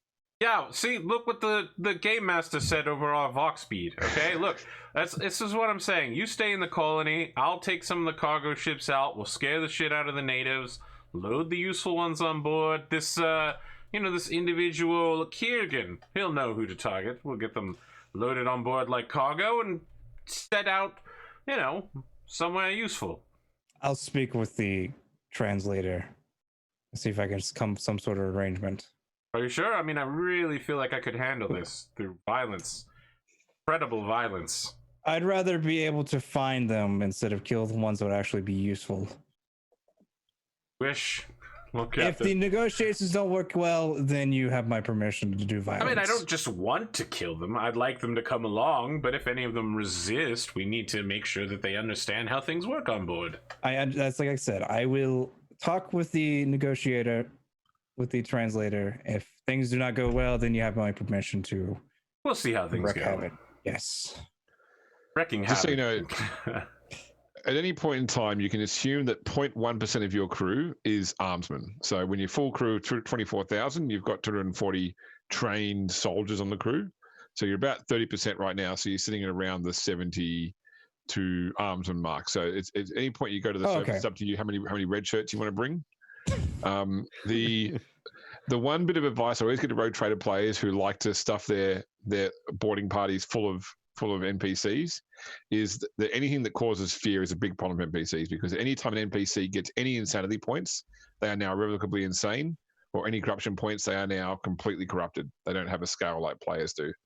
So you've just always beware got to before. bring along at least one red shirt. That way they can go, "What's that?" right before they get vaporized. So you're saying all those people who I've shot because of corruption and wrath and glory was right? No one was arguing that. Excellent. I was the game master during that show, and I'm telling you, I don't know whether that was right or wrong, but it was your prerogative. Apparently, it was right. Nero's just going to say, Lord Captain, we don't require many armsmen down here, maybe like 10 or a couple, but we have ships that fly. They have bows and arrows. We'll take at least 10. We'll keep them with Garth. He'll need them. Yes. Just in case any big bad blanks come along. Yes. That's why I want to keep at least 10. All right. So assume that your arms have some mixture of auto pistols, auto guns, or shotguns, and they have basic flak armor. No. I would like to remind you of the twice locked chest of Nero the Blade. Yep. Therein containing the armaments of almost 10 people. Which is auto pistols, shotguns, and las guns. Yes, so you can probably give 3 or 4 guys las guns. Yeah, I'm going to hand out the good stuff. I'm going to make sure everybody is up armored. Las guns? Yes, of course, Lord Captain. This is the Okay. premium technology of the Imperium. Fair Don't enough. worry, if there is a blank in the bunch, I'm sure I won't see them coming. Someone's like, this one's still got. No, actually, no, I was going to say because they got cleaned. It's like this one's still got hair in it, but no, they were all cleaned and I maintained. cleaned by that gun. Julius. Like Nero's gonna storm over and be like, "That's ridiculous." Oh no, yes, you're right. It looks like I did miss a spot. Maybe this is one of the ones that I traded with Cyrax. All right, well, congratulations. You get to show me your ability to clean this weapon. You have until we land on the planet, or I'm going to execute you. You better get Alright. cleaning. Nero's just gonna stand over him the whole time, staring at him as he field strips the weapon. You have a stopwatch. No, I don't need a stopwatch. I have a heavy bolter. No, so you just have stopwatch to add the pressure as you're holding the bolter with the other hand. Oh, you're running out of time. Better hurry. And that voice of yours kind of always 9. sounds like Bane. Rain. Oh, you Rain mean this today. one? He's got a weird accent. The accent that literally no human has ever spoken with in history. Exactly. No idea where it came from. He was born Okay. with it, raised with it. Molded He by didn't it. speak normally until, well, ever. So there was when you're flying down, you get a good view of Regina 4, and it's actually a very beautiful world. So it has multiple land masses. It's very much an Earth type planet as such, though significantly larger. It's a pristine sort of perfect world for an agri world, basically. You've got native life, complex up to sort of herbivores and carnivores. Blue oceans, green land masses. You've got polar regions. So, overall, nice looking planet. You can actually make out as you're flying over, like a shadow on the surface where the ship down there is big enough to be seen from space, basically. Right. Yeah, but it's sort of like it's clearly you can see just from the shape of it from above. You can't really make out much about its details, but it is not in a good way. Like it's not, its whole keel is not straight. Like whatever crashed it has sort of broken it at least in two, if not more pieces, and they're now sitting at a slightly canted angle. Just your layman's impression from up here is you can't imagine what sort of work would be required to bring this. What would have been required to actually make this thing work again. It's essentially it would be a lost cause, so to speak. Yeah, I mean, nothing's ever truly lost, but it would be a lifetime's work to raise this ship from the surface, because look, it takes over 100 years to build one of these ships. It could easily take over 100 years to repair one of them. Yeah, Gotcha. Let me ask, do I know what class of ship this is? So give me a common law war at -10. Okay, I have that, and I Could am not good at it. I doubt I could. I have like Archaeotech, Forbidden I Law. would give you Archaeotech. I'll give you Archaeotech at +10. In fact, Sweet. I I'm gonna will fail it spend anyway. a fate point to re-roll that. As will I. fate points for everybody. I don't think that re-rolled. Oh, I got it. Sweet. Marginally. I got it non-marginally. There you go. Everyone's great. Okay. So first off, the information you were given when you left the Calixis sector was they were ordering parts for a Chalice class battle cruiser. Now, this is not a Chalice class battle cruiser, from what you can tell. Pondo, your first guess is you think it's an Overlord class battle cruiser, which is a not uncommon but not overly common vessel that's sort of been around since the Gothic War. With that being said, it sort of seems incongruous because you've been told this thing has been here for thousands of years. Long enough for this human population to have pretty much been, almost pre-imperial history as such. Whereas the Overlord class is probably only around 3,000 to 4,000 years old. It's not too long after the Horus Heresy. With your degree of success, Arthur, you realize that so the current Imperial design, like the Gothic crenellations, the sort of almost cathedral style design, the long nosed prow, is very sort of not overly recent, but it is more recent in the term of the Imperium. Ships prior to that design had a different sort of style of appearance. You believe this might be like a current Imperial design ship, so you're not exactly sure of the class. It may be whatever the Overlord was based on originally. With that being said, the only place you've seen ships like this in the past is a lot of the older Chaos cruisers obviously didn't update to the Imperial religious design. So, your first thought is this looks like a Chaos cruiser, but it could actually be a ship, because you don't. I mean, once again, you're coming in from space, so you're seeing it from space. You can't make out key details, but so you can't tell whether it's got spikes or 8-pointed stars. Sure. But it could either be, so it's either a Chaos cruiser or it's a cruiser that's old enough that it was pre that design change. Because all those Chaos cruisers were previously Imperial cruisers before the Horus Heresy. Right. Yeah. So it could be. Yeah.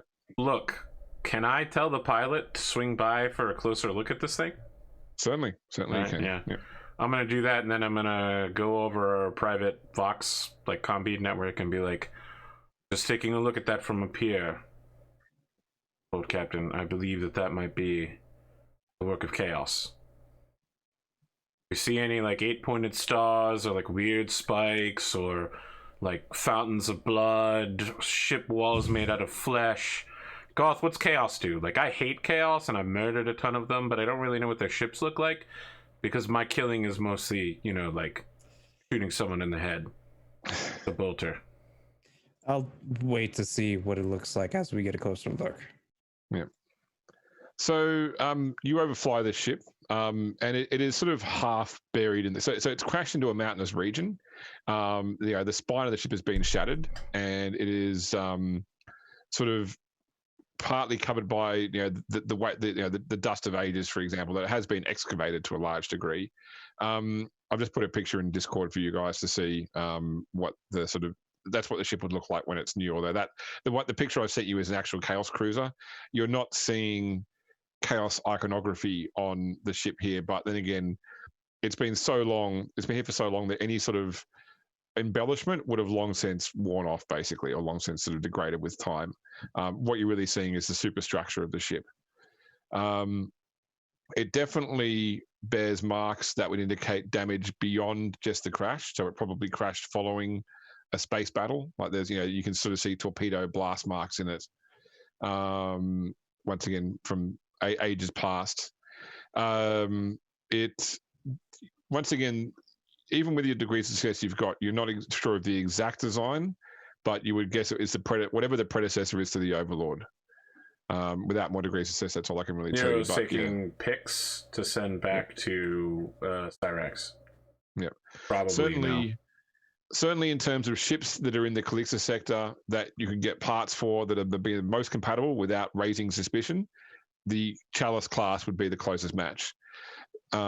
This thing looks more like a Grand Cruiser, which were like a heavy cruiser. Sorry, heavy cruiser.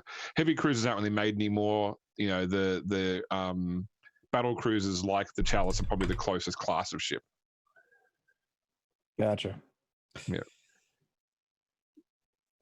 So a large pile of badassery if it were functional. Yeah, traditionally heavy cruisers were used as either torpedo boats or they had fighter bays and were sort of almost like carriers. What we're looking at here? Can we see open weapon bays or anything like that, or large flight decks? Because it's listed slightly to port, where it's crashed, you can make out like a long array of openings of what you would assume to be flight decks. Okay, so this is like a cruiser or a carrier. Yeah, give me awareness rolls, +10. Oh boy, am I ever unskilled in this particular regard. Oh, I got a 1. Natural 1, there you go. Incredible.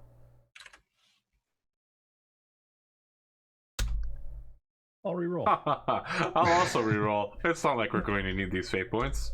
Nope, I got even worse. Hey, you got 1 degree. Okay, so Pondo and Sid, you can actually make out there are still some. I mean, they're not in a good way, but there are some smaller ships within the base.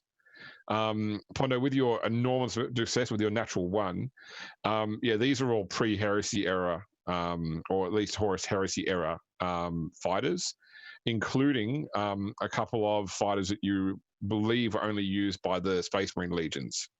So not just Imperial fighters, not just Gotcha. aeronautica fighters. So Nero doesn't see any of this. He's just like, I can't make anything out. This looks like a fighter base or something. There are fighters in the base still. Oh, really? What do they look like? Pre-heresy. Like fighters. Thank you, Lord Captain. Pre-heresy, 10,000 years old? Some of the Legion of Astartes. Yeah, like Nero is just like, wow, I really want to go down there. Like a lot of that's going to be very valuable to us. Well, Lord Captain, before you go down there, I want to remind you that your mother fell to whatever horrifying, malign machine influence. I'll be fine. I mean, as a test case, out of 35,000 people, I was the only one not affected, so I think probably I'm pretty good. I don't know that I can fly an Astartes fighter craft by myself, but I'm confident in my ability to do whatever I put my mind to.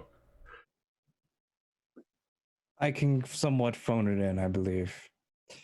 You want to bring the silver skulls here to recover this craft? I don't think the Silver Skulls will come anywhere near this sector. Is there any Astartes markings on the ship, like that would indicate which? No, I mean, once again, it's been here for thousands of years. Any paintwork has come off, and there are no like hard cut in like embossments we can't, like, of logos. Take our sensors and be like enhance again, quadrant 1. Yeah, as someone who works in surveillance operations, I hate that in films. I think a lot of people hate that in films. If you, yeah. What do you mean? It's only 320 resolution. Enhance again. Oh my god, it's suddenly 4K. I was gonna say there's only 40 pixels here. He looks like a blob. Did I ever have my rant about CSI, one of the CSI shows with putting a mobile phone under a magnifying glass? Yeah. And it was a part of one of those sort of spin-off shows where someone they determined that a ransom note was actually a fake because they put the photograph on the camera on the phone underneath an electron microscope and could actually go down to the pores and work out it was actually makeup, not bruising.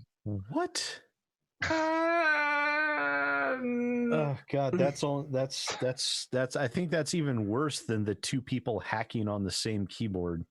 Oh no, sorry, it was an NCIS spin-off. Sorry, it was an NCIS, one of the NCIS spin-offs that didn't do very well. So all NCIS spin-offs then. Yeah. Okay. Anyway, I digress. I was thinking of maybe calling the Mechanicum. Lord Captain, I know that you feel close to the Mechanicus, but I should point out that Cyrax is not loyal to you, and neither are the Mechanicus. If you tell them about the location of this vessel, your control of this planet and this vessel will cease rather quickly. You probably should have thought of that before you sent him the pics of that ship. I can just walk down to his room and shoot him in the face. By the time you get back, he's probably already talked to the Mechanicum. I mean, In fact, I just point at Garth and I'm like, I mean, not without him. It's going to be pretty tough. The pilot radios from the cockpit. Lord Captain, the orgs are picking up. That ship's got power. The plasma drive's lit. Oh. Really?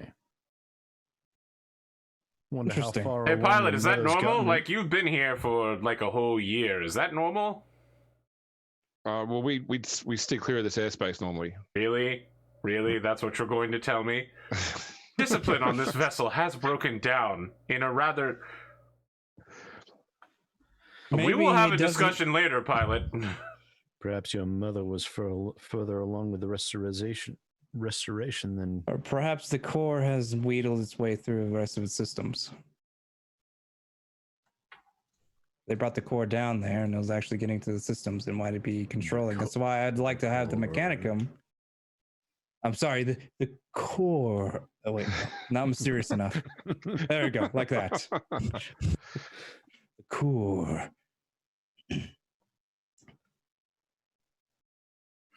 We should All right. investigate. The ship's in revision mirror, unless you're doing circuits of it. Yeah. I'll probably just wait for Cyrax to come along then. Yeah, we should. Well, again, I would heavily like to remind all of you that there is a 99.999% chance that you will be affected by the horrifying machine intelligence of chaos on board, and I might be forced to kill you in order to survive. And you'll think, oh, this is fine, whatever I'm doing is great. Would you rather go in by yourself?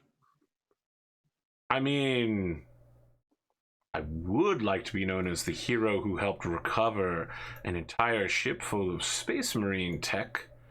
On the other hand, I don't like dying alone.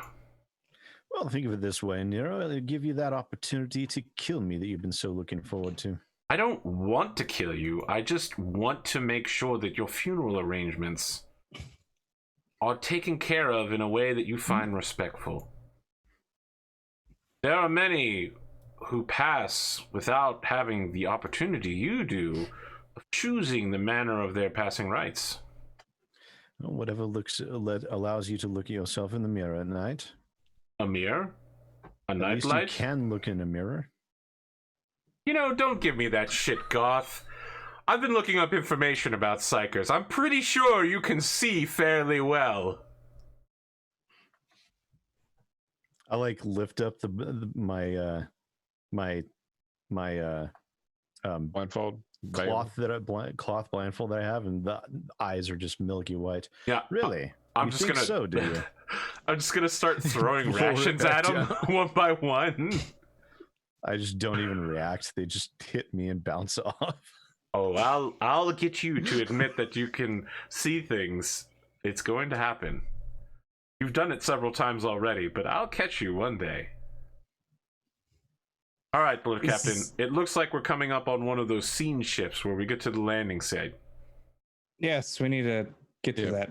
You do get a chance. So you overfly the colony as well. The colony itself, as I said, is about 4,000 people. So it is like a miniature city, basically. It's prefab buildings that have been sort of slowly built upon through local resources. There is large storage facilities, large sort of open farmland areas. It's a hive of activity, basically. And you can certainly see that extra effort has been made to extend infrastructure around the town, but if you say it's coming in close to dusk, and you can see that probably only a third of the buildings in the town are actually lit up at the moment, and so a lot of people are sort of coming out to sort of see the Lord Captain's vessel arrive. I'm thinking maybe is this a good time? Maybe we're going to do a short episode, maybe to finish up here and start off with that in the next time, or what do you reckon? I don't mind because obviously because I think we decided that Cyrax isn't here in this scene. Correct. So I don't mind what you want to do. I feel like we can play out this scene. Yeah. Okay. No worries. No, I'm looking at everybody else on the cast to see if they agree. I'm fine with finishing out this scene. Yeah, I feel like we can play out this specific scene before we call it. Okay. No worries. All right, the lander comes in, sets down. There's a landing pad which has been built. There's probably two. There's a large loading platform which is obviously near the silos, and there is a smaller platform which is near the center of the town, basically. Landing ramp open. Nero holding on to one of the landing struts as they come down with this heavy bolter. So at the head of the group, so the colonists have all sort of run over to see what's going on, and you can see a man probably early 60s, long grey beard, wearing red administratum robes with various what do you call them? This little scripts with the wax seals, purity seals attached to his robe, walking with a long staff, which is clearly to help walk as well. He's got a noticeable limp. He's sort of flanked by a couple of adjutants. Effectively, so just younger people that are carrying equipment for him, whatever the case may be. There's also a man hanging back a bit from him who is clearly you would guess one of the natives, just based upon his clothing is all sort of rough spun, homemade clothing. He's carrying like a spear, but this guy is like 6'5", and he's like all muscle too. Very sort of stern look about him. Sort of craggy features, grey hair, with a not a full beard, but more just sort of like 5 o'clock shadow across his face. And he sort of hangs slightly back from the administrator. The administrator approaches the shuttle ramp, presumably unless you gun him down with the heavy bolter. No, but Nero is going to turn and say, Lord Captain, am I your bodyguard or your war dog? Both. All right, so Nero's going to half step in front of him and say, you address Lord Captain Pierre Cowles. Who are you? He bows deeply. I mean, obviously I know who he is, but I'm trying to, you know, like, be really mad. Because I saw this guy on the communication before. Administrator Macarius Holt, at your service, Lord Captain. And who is this savage with you? This man is Kiergan, the representative of the tribal leaders. Oh, yes. Mind probe. Yeah, Nero's gonna like flex intimidate on this guy. He's gonna like check, see, you know, like what's he bench? So who you mind probing first, Sid? What's that? Who you mind probing first? The muscle dude. Big guy? Okay, no worries. Yeah. Are you doing it overtly, covertly? Covertly. Okay, so it's a -20, but plus sorry, it's minus 15 total. Yes. Okay, yep. So you're able to get in there. So this guy is containing specifically containing a reverence. Like literally, this is almost like gods are arriving, and he is trying not to abase himself in front of you. The whole sort of concept of people from the stars to him is amazing, but he's met he knows the colonists came from the stars as well, so he has sort of learned they are people too. But this whole idea of the Lord Captain is this sort of ingrained godlike figure in his mind, and he's just trying to maintain his own discipline. I just point at him without bothering to look up and just say, I like him. He has the right attitude. Nero's going to turn and in the secret tongue of the rogue trader say, what do you sense? No, he seems, I'll respond in the same. I believe he sees our Lord Captain as some sort of god. See, I knew there was a reason to come down here with flying ships and guns. His people will be pliable to being drafted.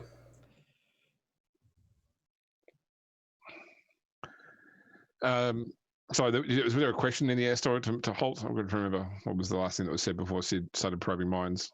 I think I asked what... He just want to size up the guy, essentially. Yeah, Kiergan. Yeah, that's. I mean, I just asked what Kiergan could lift, but that's it. Okay. Like, I had been like, "Who's this savage?" That was the last thing that happened. Okay, yeah. So this guy's probably like a 45 or 50 strength.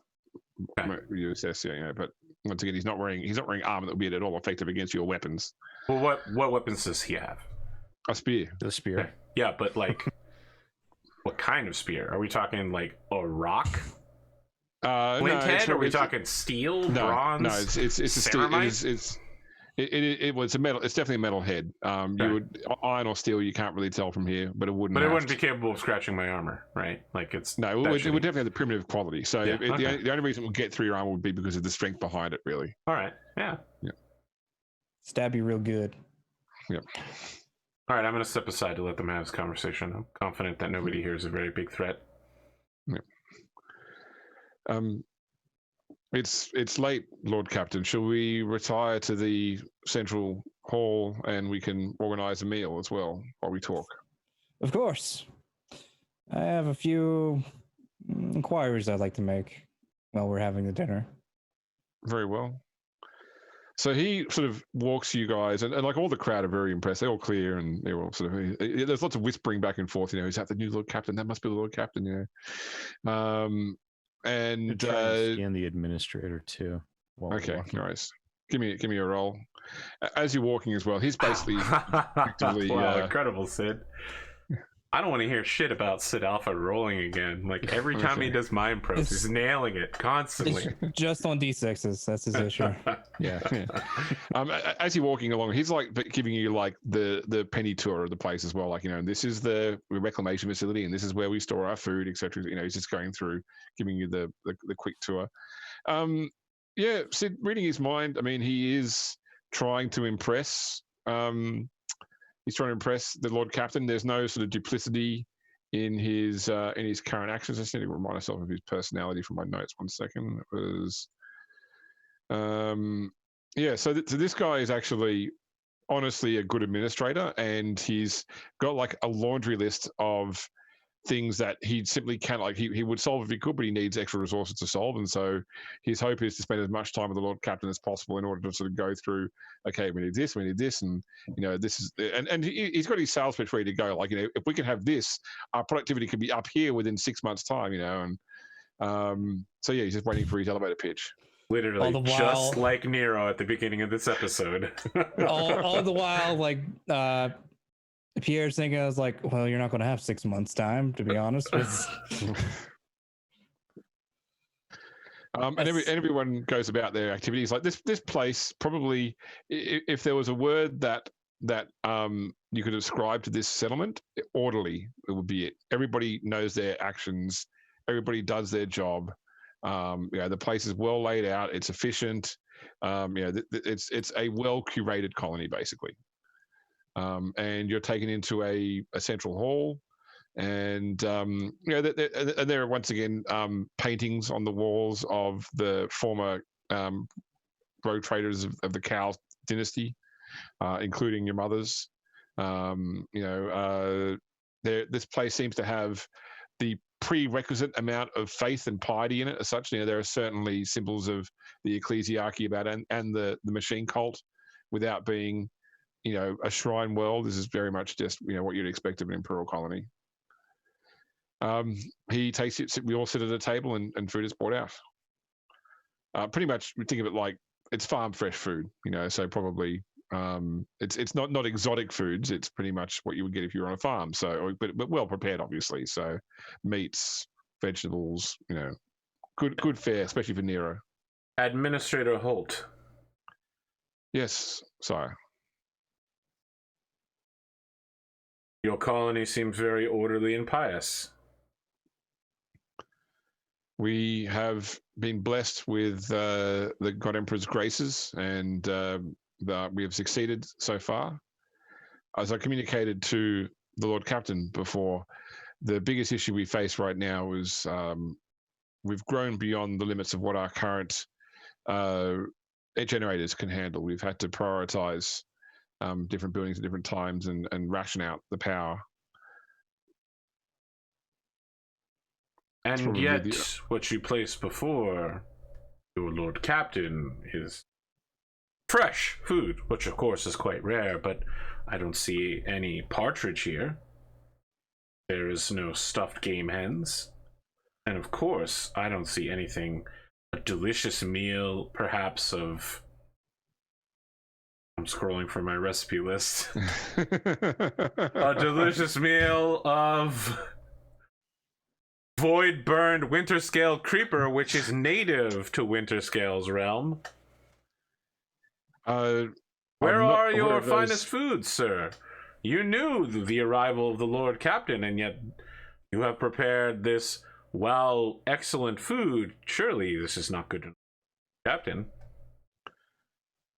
With all due respect, sire, this colony is an agri-colony for producing foodstuffs for the other colonies in the Expanse. We are not used to producing noble fare. We're used to producing large quantities of non-perishable or semi-perishable goods that can be consumed by the imperial masses, as is required at other colonies. So while we do have some more exotic animals here, Your arrival yesterday has not facilitated us the opportunity to hunt, prepare those things, and many of those things would be prepared in the native style. And we didn't have many natives in town. I was only able to reach Master Kiergan at short notice after your arrival.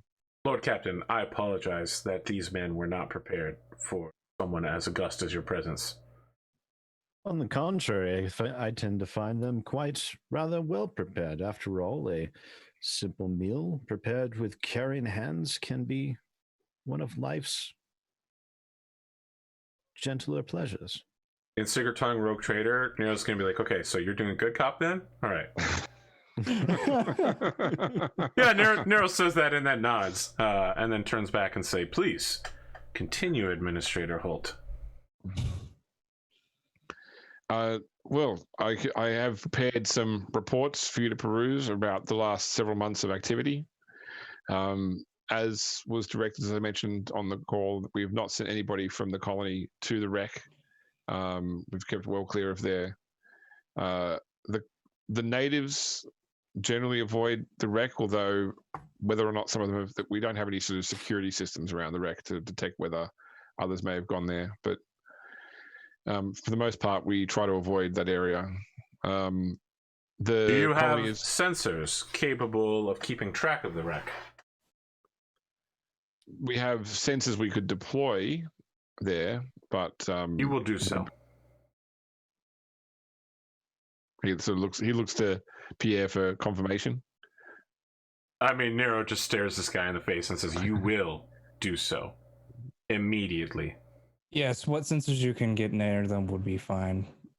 The Lord Captain is a huge fan of seismic sensors. The hell are seismic sensors? They're the things you had in BattleTech. That's it. Don't you remember? I do. It's not BattleTech though. Yes, but I'm making an in-character joke out of character. If you can excuse me for a moment, he gets up and sort of goes over to. You hear like a muffled conversation with an aide where he's like, "No, they said send the sensors out now." The guy's like, "But it's nighttime. No one likes going near the wreck at nighttime." Like, well, you can. The Lord Captain has said so. Well, they're having this conversation to the side. So. You can wait till morning. I'm not in a rush at the moment. I have at least a week out of character time to deal with that. Yes. Lord Captain, Holt returns to the table. As was your mother's directive, we haven't built any form of estate here for you. So will you be staying the night, either in the colony or aboard your shuttle, or are you returning to the Hand of Calixis? I'll more likely return to the Hands of Calixis. My business here is to see if any of the locals that may have some skills into working as crew may want to come along and work as crew for the Hands of Calixis. Right. Kiergan, who's at the table, looks up. Many of my people would be honored to serve aboard your starship, Lord Captain. How many is many? We could bring 400,000-500,000. Nero looks at Pierre and says in low Gothic, like, "Lord Captain, I apologize for the meager offerings these savages bring you." And in Secret Tongue Rogue Trader, he says, "I think maybe we should have the local landfall people here sort through who is actually any good at anything and rebuild with that crew." If you and then he looks at Garth to do the good cop side of this. Oh, yeah. Nero's going to slide a bottle down to Garth. Put fork and knife down. You don't understand that these people have been without their Lord Captain for a good time. It will take a certain bit of readjustment to learning how Pierre prefers things to go. It's going to be a growth and learning period. I see no reason to condemn them immediately. The administrator here is a good and honorable person from everything that I can tell. and he's been doing quite an adequate job with potentially inadequate resources. Nero's going to scowl and then say, perhaps that's so. Then he's going to scowl at Administrator Holt.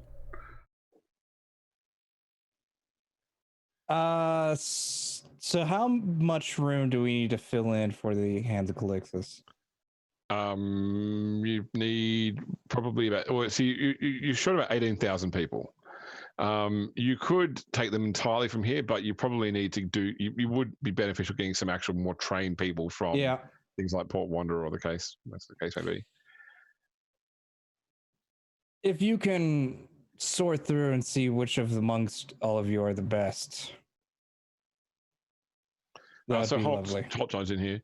A lot of the native tribes are built around historical workplace assignments with on board this ship. So the Gamor tribe, for example, from the Northern Reaches, they descend from the navigation crews, for example. So a lot of their oral history is to do with map making, etc. So I think Lord Captain, not knowing exactly which crew members are missing, a smattering of natives from the different tribes would probably give you the most skill diversity aboard the Hand. Administrator Holt, you will arrange for the best of these meager 500,000. Perhaps 1 in 1,000 will be picked to join the ship. Yes, very well. He switches over to High Gothic, and he's talking to Nero still. But those of you that understand High Gothic, saying like he's like. Nero doesn't understand High Gothic, so he's just like, "What the fuck are you saying to me?" It's like, are you actually trying to insult me, or just make them feel abased because it's the greatest honor for them to the concept of traveling the stars? So, do you need them to feel diminished? He's trying to Nero's gonna nod along like he understands what's happening. It appears he's trying to play bad cop. The number is grand. I would just like to have at least a good number of them that are good at their job. You can't tell the person you're playing bad cop with that you're playing bad cop. Of course, Nero can't. Nero doesn't know that. That's why he's saying it. We've got bad cop, good cop, dumb cop. It's all good. So, Well, Captain, I should probably review the final applicants before they are taken to the ship in case there are any blanks amongst them. Yes, that too. That would be a very big issue. And Secret Tongue Rogue Trader, Nero's still smiling and nodding. He's gonna say, "What the fuck is happening?"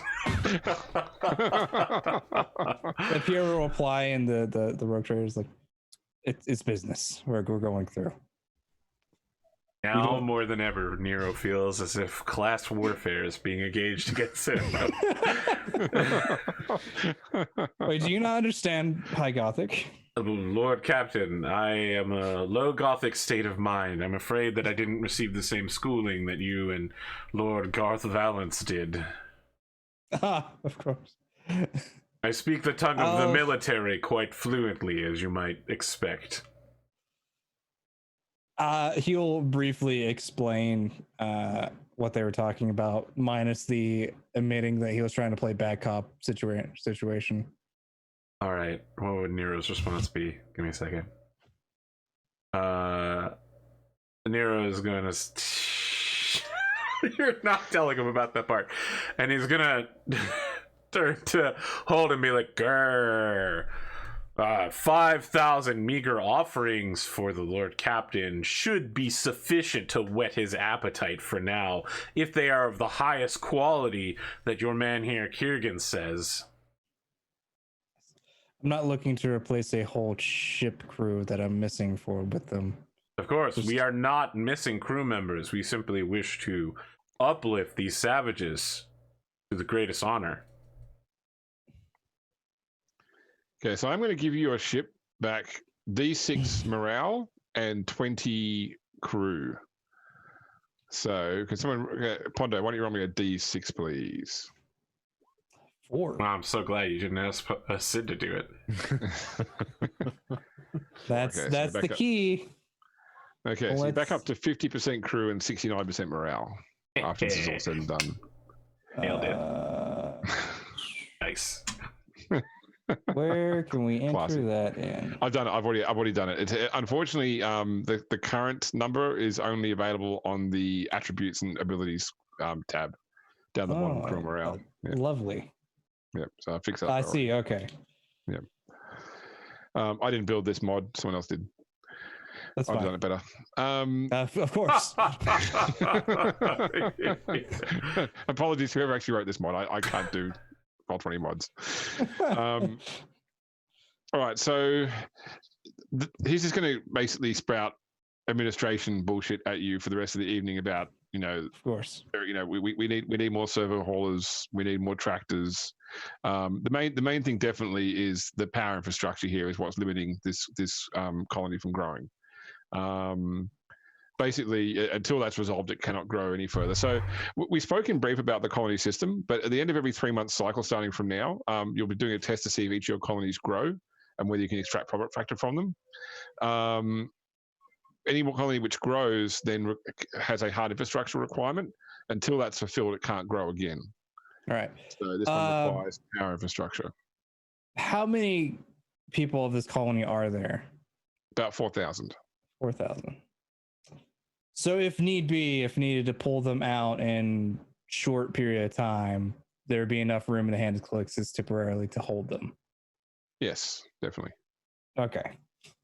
But you would lose. So just so you know, this colony represents 2 of your 39 profit factor. So if this colony is not operating, your profit factor drops to 37. I feel like in 5 months' time, I'd lose that regardless. We could just kill these Necron bastards.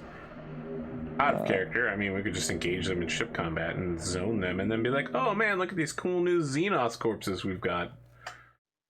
I don't know. Again, I'll need to talk to him, see what all else I can figure out about it. So from there, I will inform everybody else, and then figure out a plan of action that needs to be done. All right.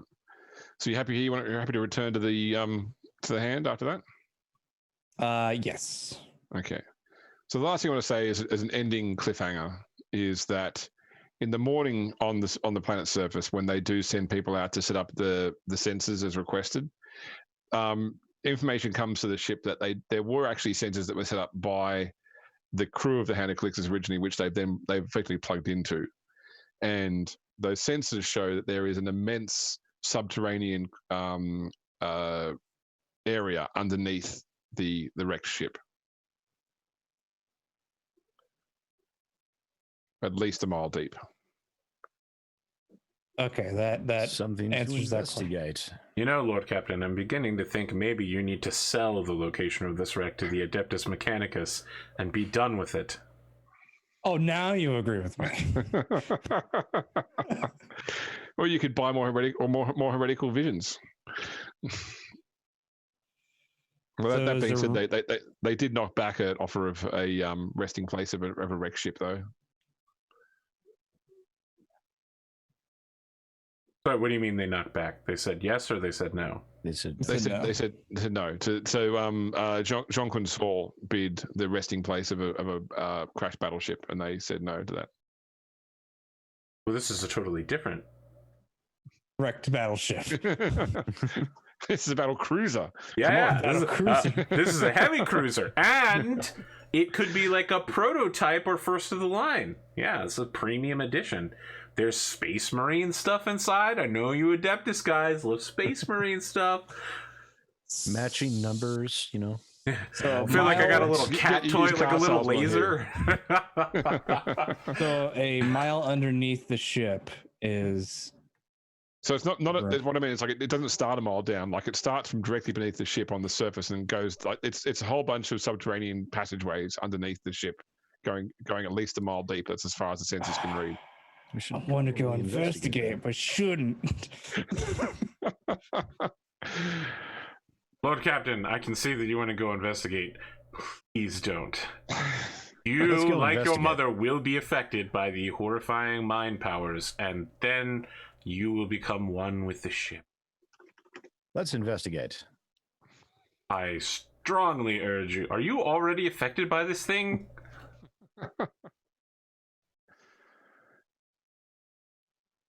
Nero's suddenly looking around really nervously as the scene goes to black. Urge to kill rising. Gonna give the Mechanicus a call. All right, so that's where we'll end off tonight. I hope that Atomic does feel better soon. Yeah, of course. Hate to say it, but if we can't sell it to the Mechanicus, there are those heretical Mechanicus on Footfall. The Logicians or whatever. I would never suggest that in character, but I also believe that they are loyal members of the Omnissiah.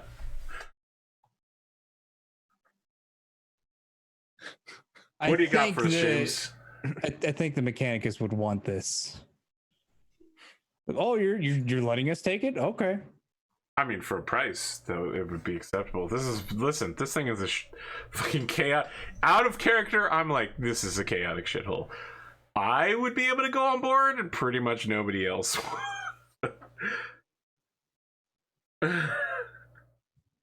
James, can I ask, what is the reason my character isn't affected by this? Like, is it just because I have a fate point and no one else does? I'm a player character, or is there literally something special about Nero? Oh, I mean, I don't want to spoil. I don't want to spoil things. Right on the side of the generator, it says player character is not affected. I'm like, oh, this is the final episode. I can't believe I finally learned the answer to this question. And then in Warning, a little extreme danger to NPCs. Yeah, in a little tiny like asterisk in the bottom right hand corner that I don't see, it says psych, but my awareness is too low. Yeah. James, let's start with your outro then. All right, I am James at the Grimdark Podcast. I had a really good time tonight. So unfortunately, I cut it short, but I think that it's the candle that burns half as long, burns twice as bright. Good session, and looking forward to picking up next week. Hope that Atomic's feeling better, and otherwise it's gonna be a regular week of more gaming for me, as I said. But I've actually haven't touched Final Fantasy VII in the whole last week since I spoke about it as well. Unfortunately, Listen. As soon as this show's over, I thought I'd only get 2 hours of play. Now I'm gonna get like 4 hours of play. Yeah. Actually, you know what I did? For some strange reason this week, I actually played some Sims 3. Wow. Yeah. For that bad? I haven't played 4, but a lot of people do say it's bad. No, for me, because it's between playing on my computer or playing on one of my consoles, and the kids are downstairs playing on the consoles every day at the moment. So when they go back to school again, I'll be able to play some more console games, I think, or in the evening. But in the evening, I've been painting. But I told everyone I broke a toe painting this week, didn't I?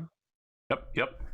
That's it. So Yeah, on an apothecary, ironically. yeah, kicked my compressor while standing up to get a paint. So it's one of those unfortunate miniature-related incidents. I have a question, James. Is a storm bolter 2 or 3 bolters? It's 2. 2. And then what's a hurricane bolter? 6. So 6, yes. Can Nero use a hurricane bolter? No. It's a vehicle-mounted weapon. And/or Centurion. Can Nero get a vehicle? Do they offer storm ravens to Lord Captains? There are actually, I think Battlefleet Koronus has some stats for some Imperial flies. Oh, I've been putting off reading that because I want to know the carrier rules. But I guess I better go ahead and do that. Hit that bad boy up. Get a dreadnought, become a vehicle. I don't know that Nero would be okay with being entombed for all eternity in a combat walker. At least not until he was old. I mean, apparently it's a hell of a way to go. Big honor to be put into your walking coffin of death. Well, for one thing, they only do it to Space Marines. Yeah. For two, I feel like he's got enough limbs right now to just get by. You say that, but there is actually, in the context of one of the novels, there is a scene with a heretic dreadnought, which is apparently just a dreadnought, not a Chaos Space Marine dreadnought. So it's never fully explained what that is, but there is definitely a scene in Thorn Wishes Talon that has a dreadnought, heretic dreadnought, cultist dreadnought. I gotta tell you, you're not selling me on this thing by starting with the word and ending with the word cultist.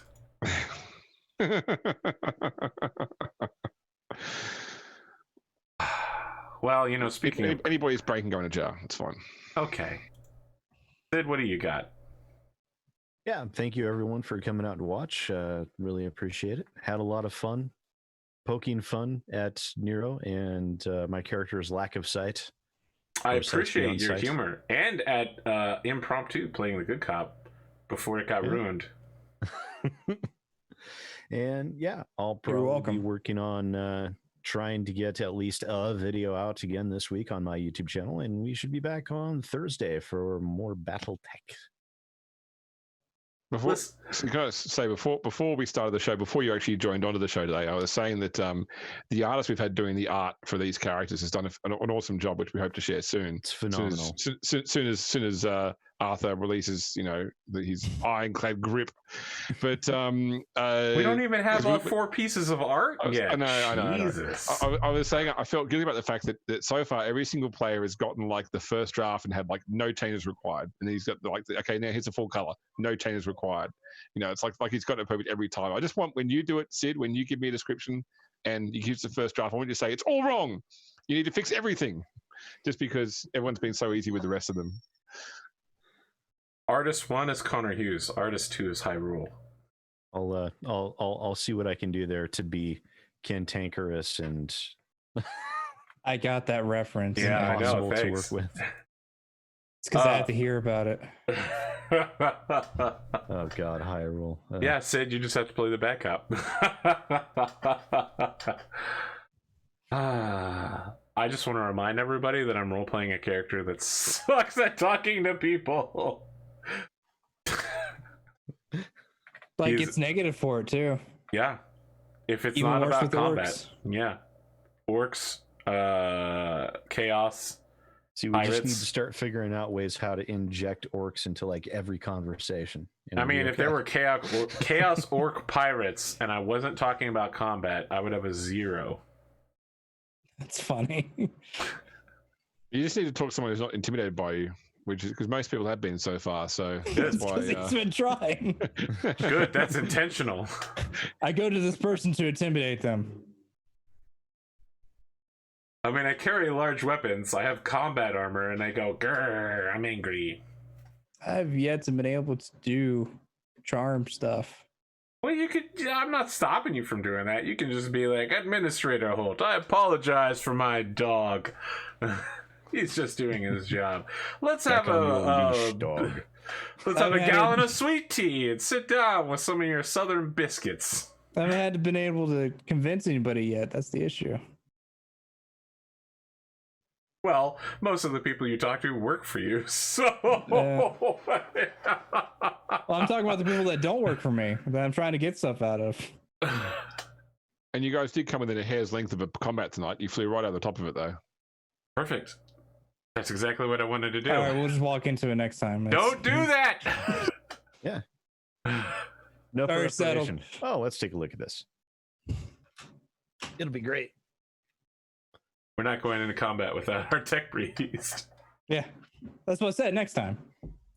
I mean, Nero's first reaction is going to be like, this is a terrible idea. Oh my God, there's no upside to this. You've already said you're going to sell the wreck. You don't have to qualify the condition of the wreck. Inhabited by enemy combatants. Yeah, for sale, wreck, all faults known or otherwise. That's it. I mean, you just say comes with all current equipment. If that equipment is hostile, well, that's not your fault. Well, the thing that we need for I'm going to say it, Necrons, is probably under the ship in those tunnelways that are probably a Necron tomb. I think Ozcan said it was a lab. He's after a lab. A lab. There's probably something within the lab that he wants. I don't know. I want to see if I can talk to the Necrons. Like, instead of having to kill everybody on that planet, I believe what you're looking for is here. So you can just go to here, get what you need from the lab, and leave the people alone. You know what, Pondo? I'm going to tell you, in and out of character, I think that's a terrible idea. It's an awful idea. But I'm excited to see you get to use your abilities, so I can't say I highly approve, but I'm interested to see where it goes. Hey, it's on 300 XP as well. It's definitely Heresy, though. What was that? 300 XP. Hey, we're tier 2 now. But Well, only once you after spend it we all. spend the XP. That's yeah. right. Yeah. Well, it's not really Heresy. It's more of Xeno shit. Gray yeah, the gray market is, or the cold trade is still Heresy. Fair. Look, man, you've seen the memes. Everything is Heresy. Man, what Wine kind is of- not heresy. Wine is not Heresy. Wine is a gift. I mean, alternatively, God I can Emperor. talk to Mechanicum Let us and know be that like, life is good. hey, well, no, I don't need service. I need people.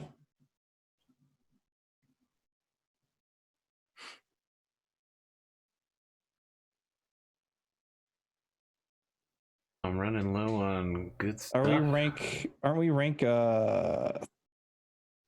now? You are rank 2 once you've spent the XP. Once you've spent a total of a 7,000, you're rank 2. So you can't buy any rank 2 increases with this XP.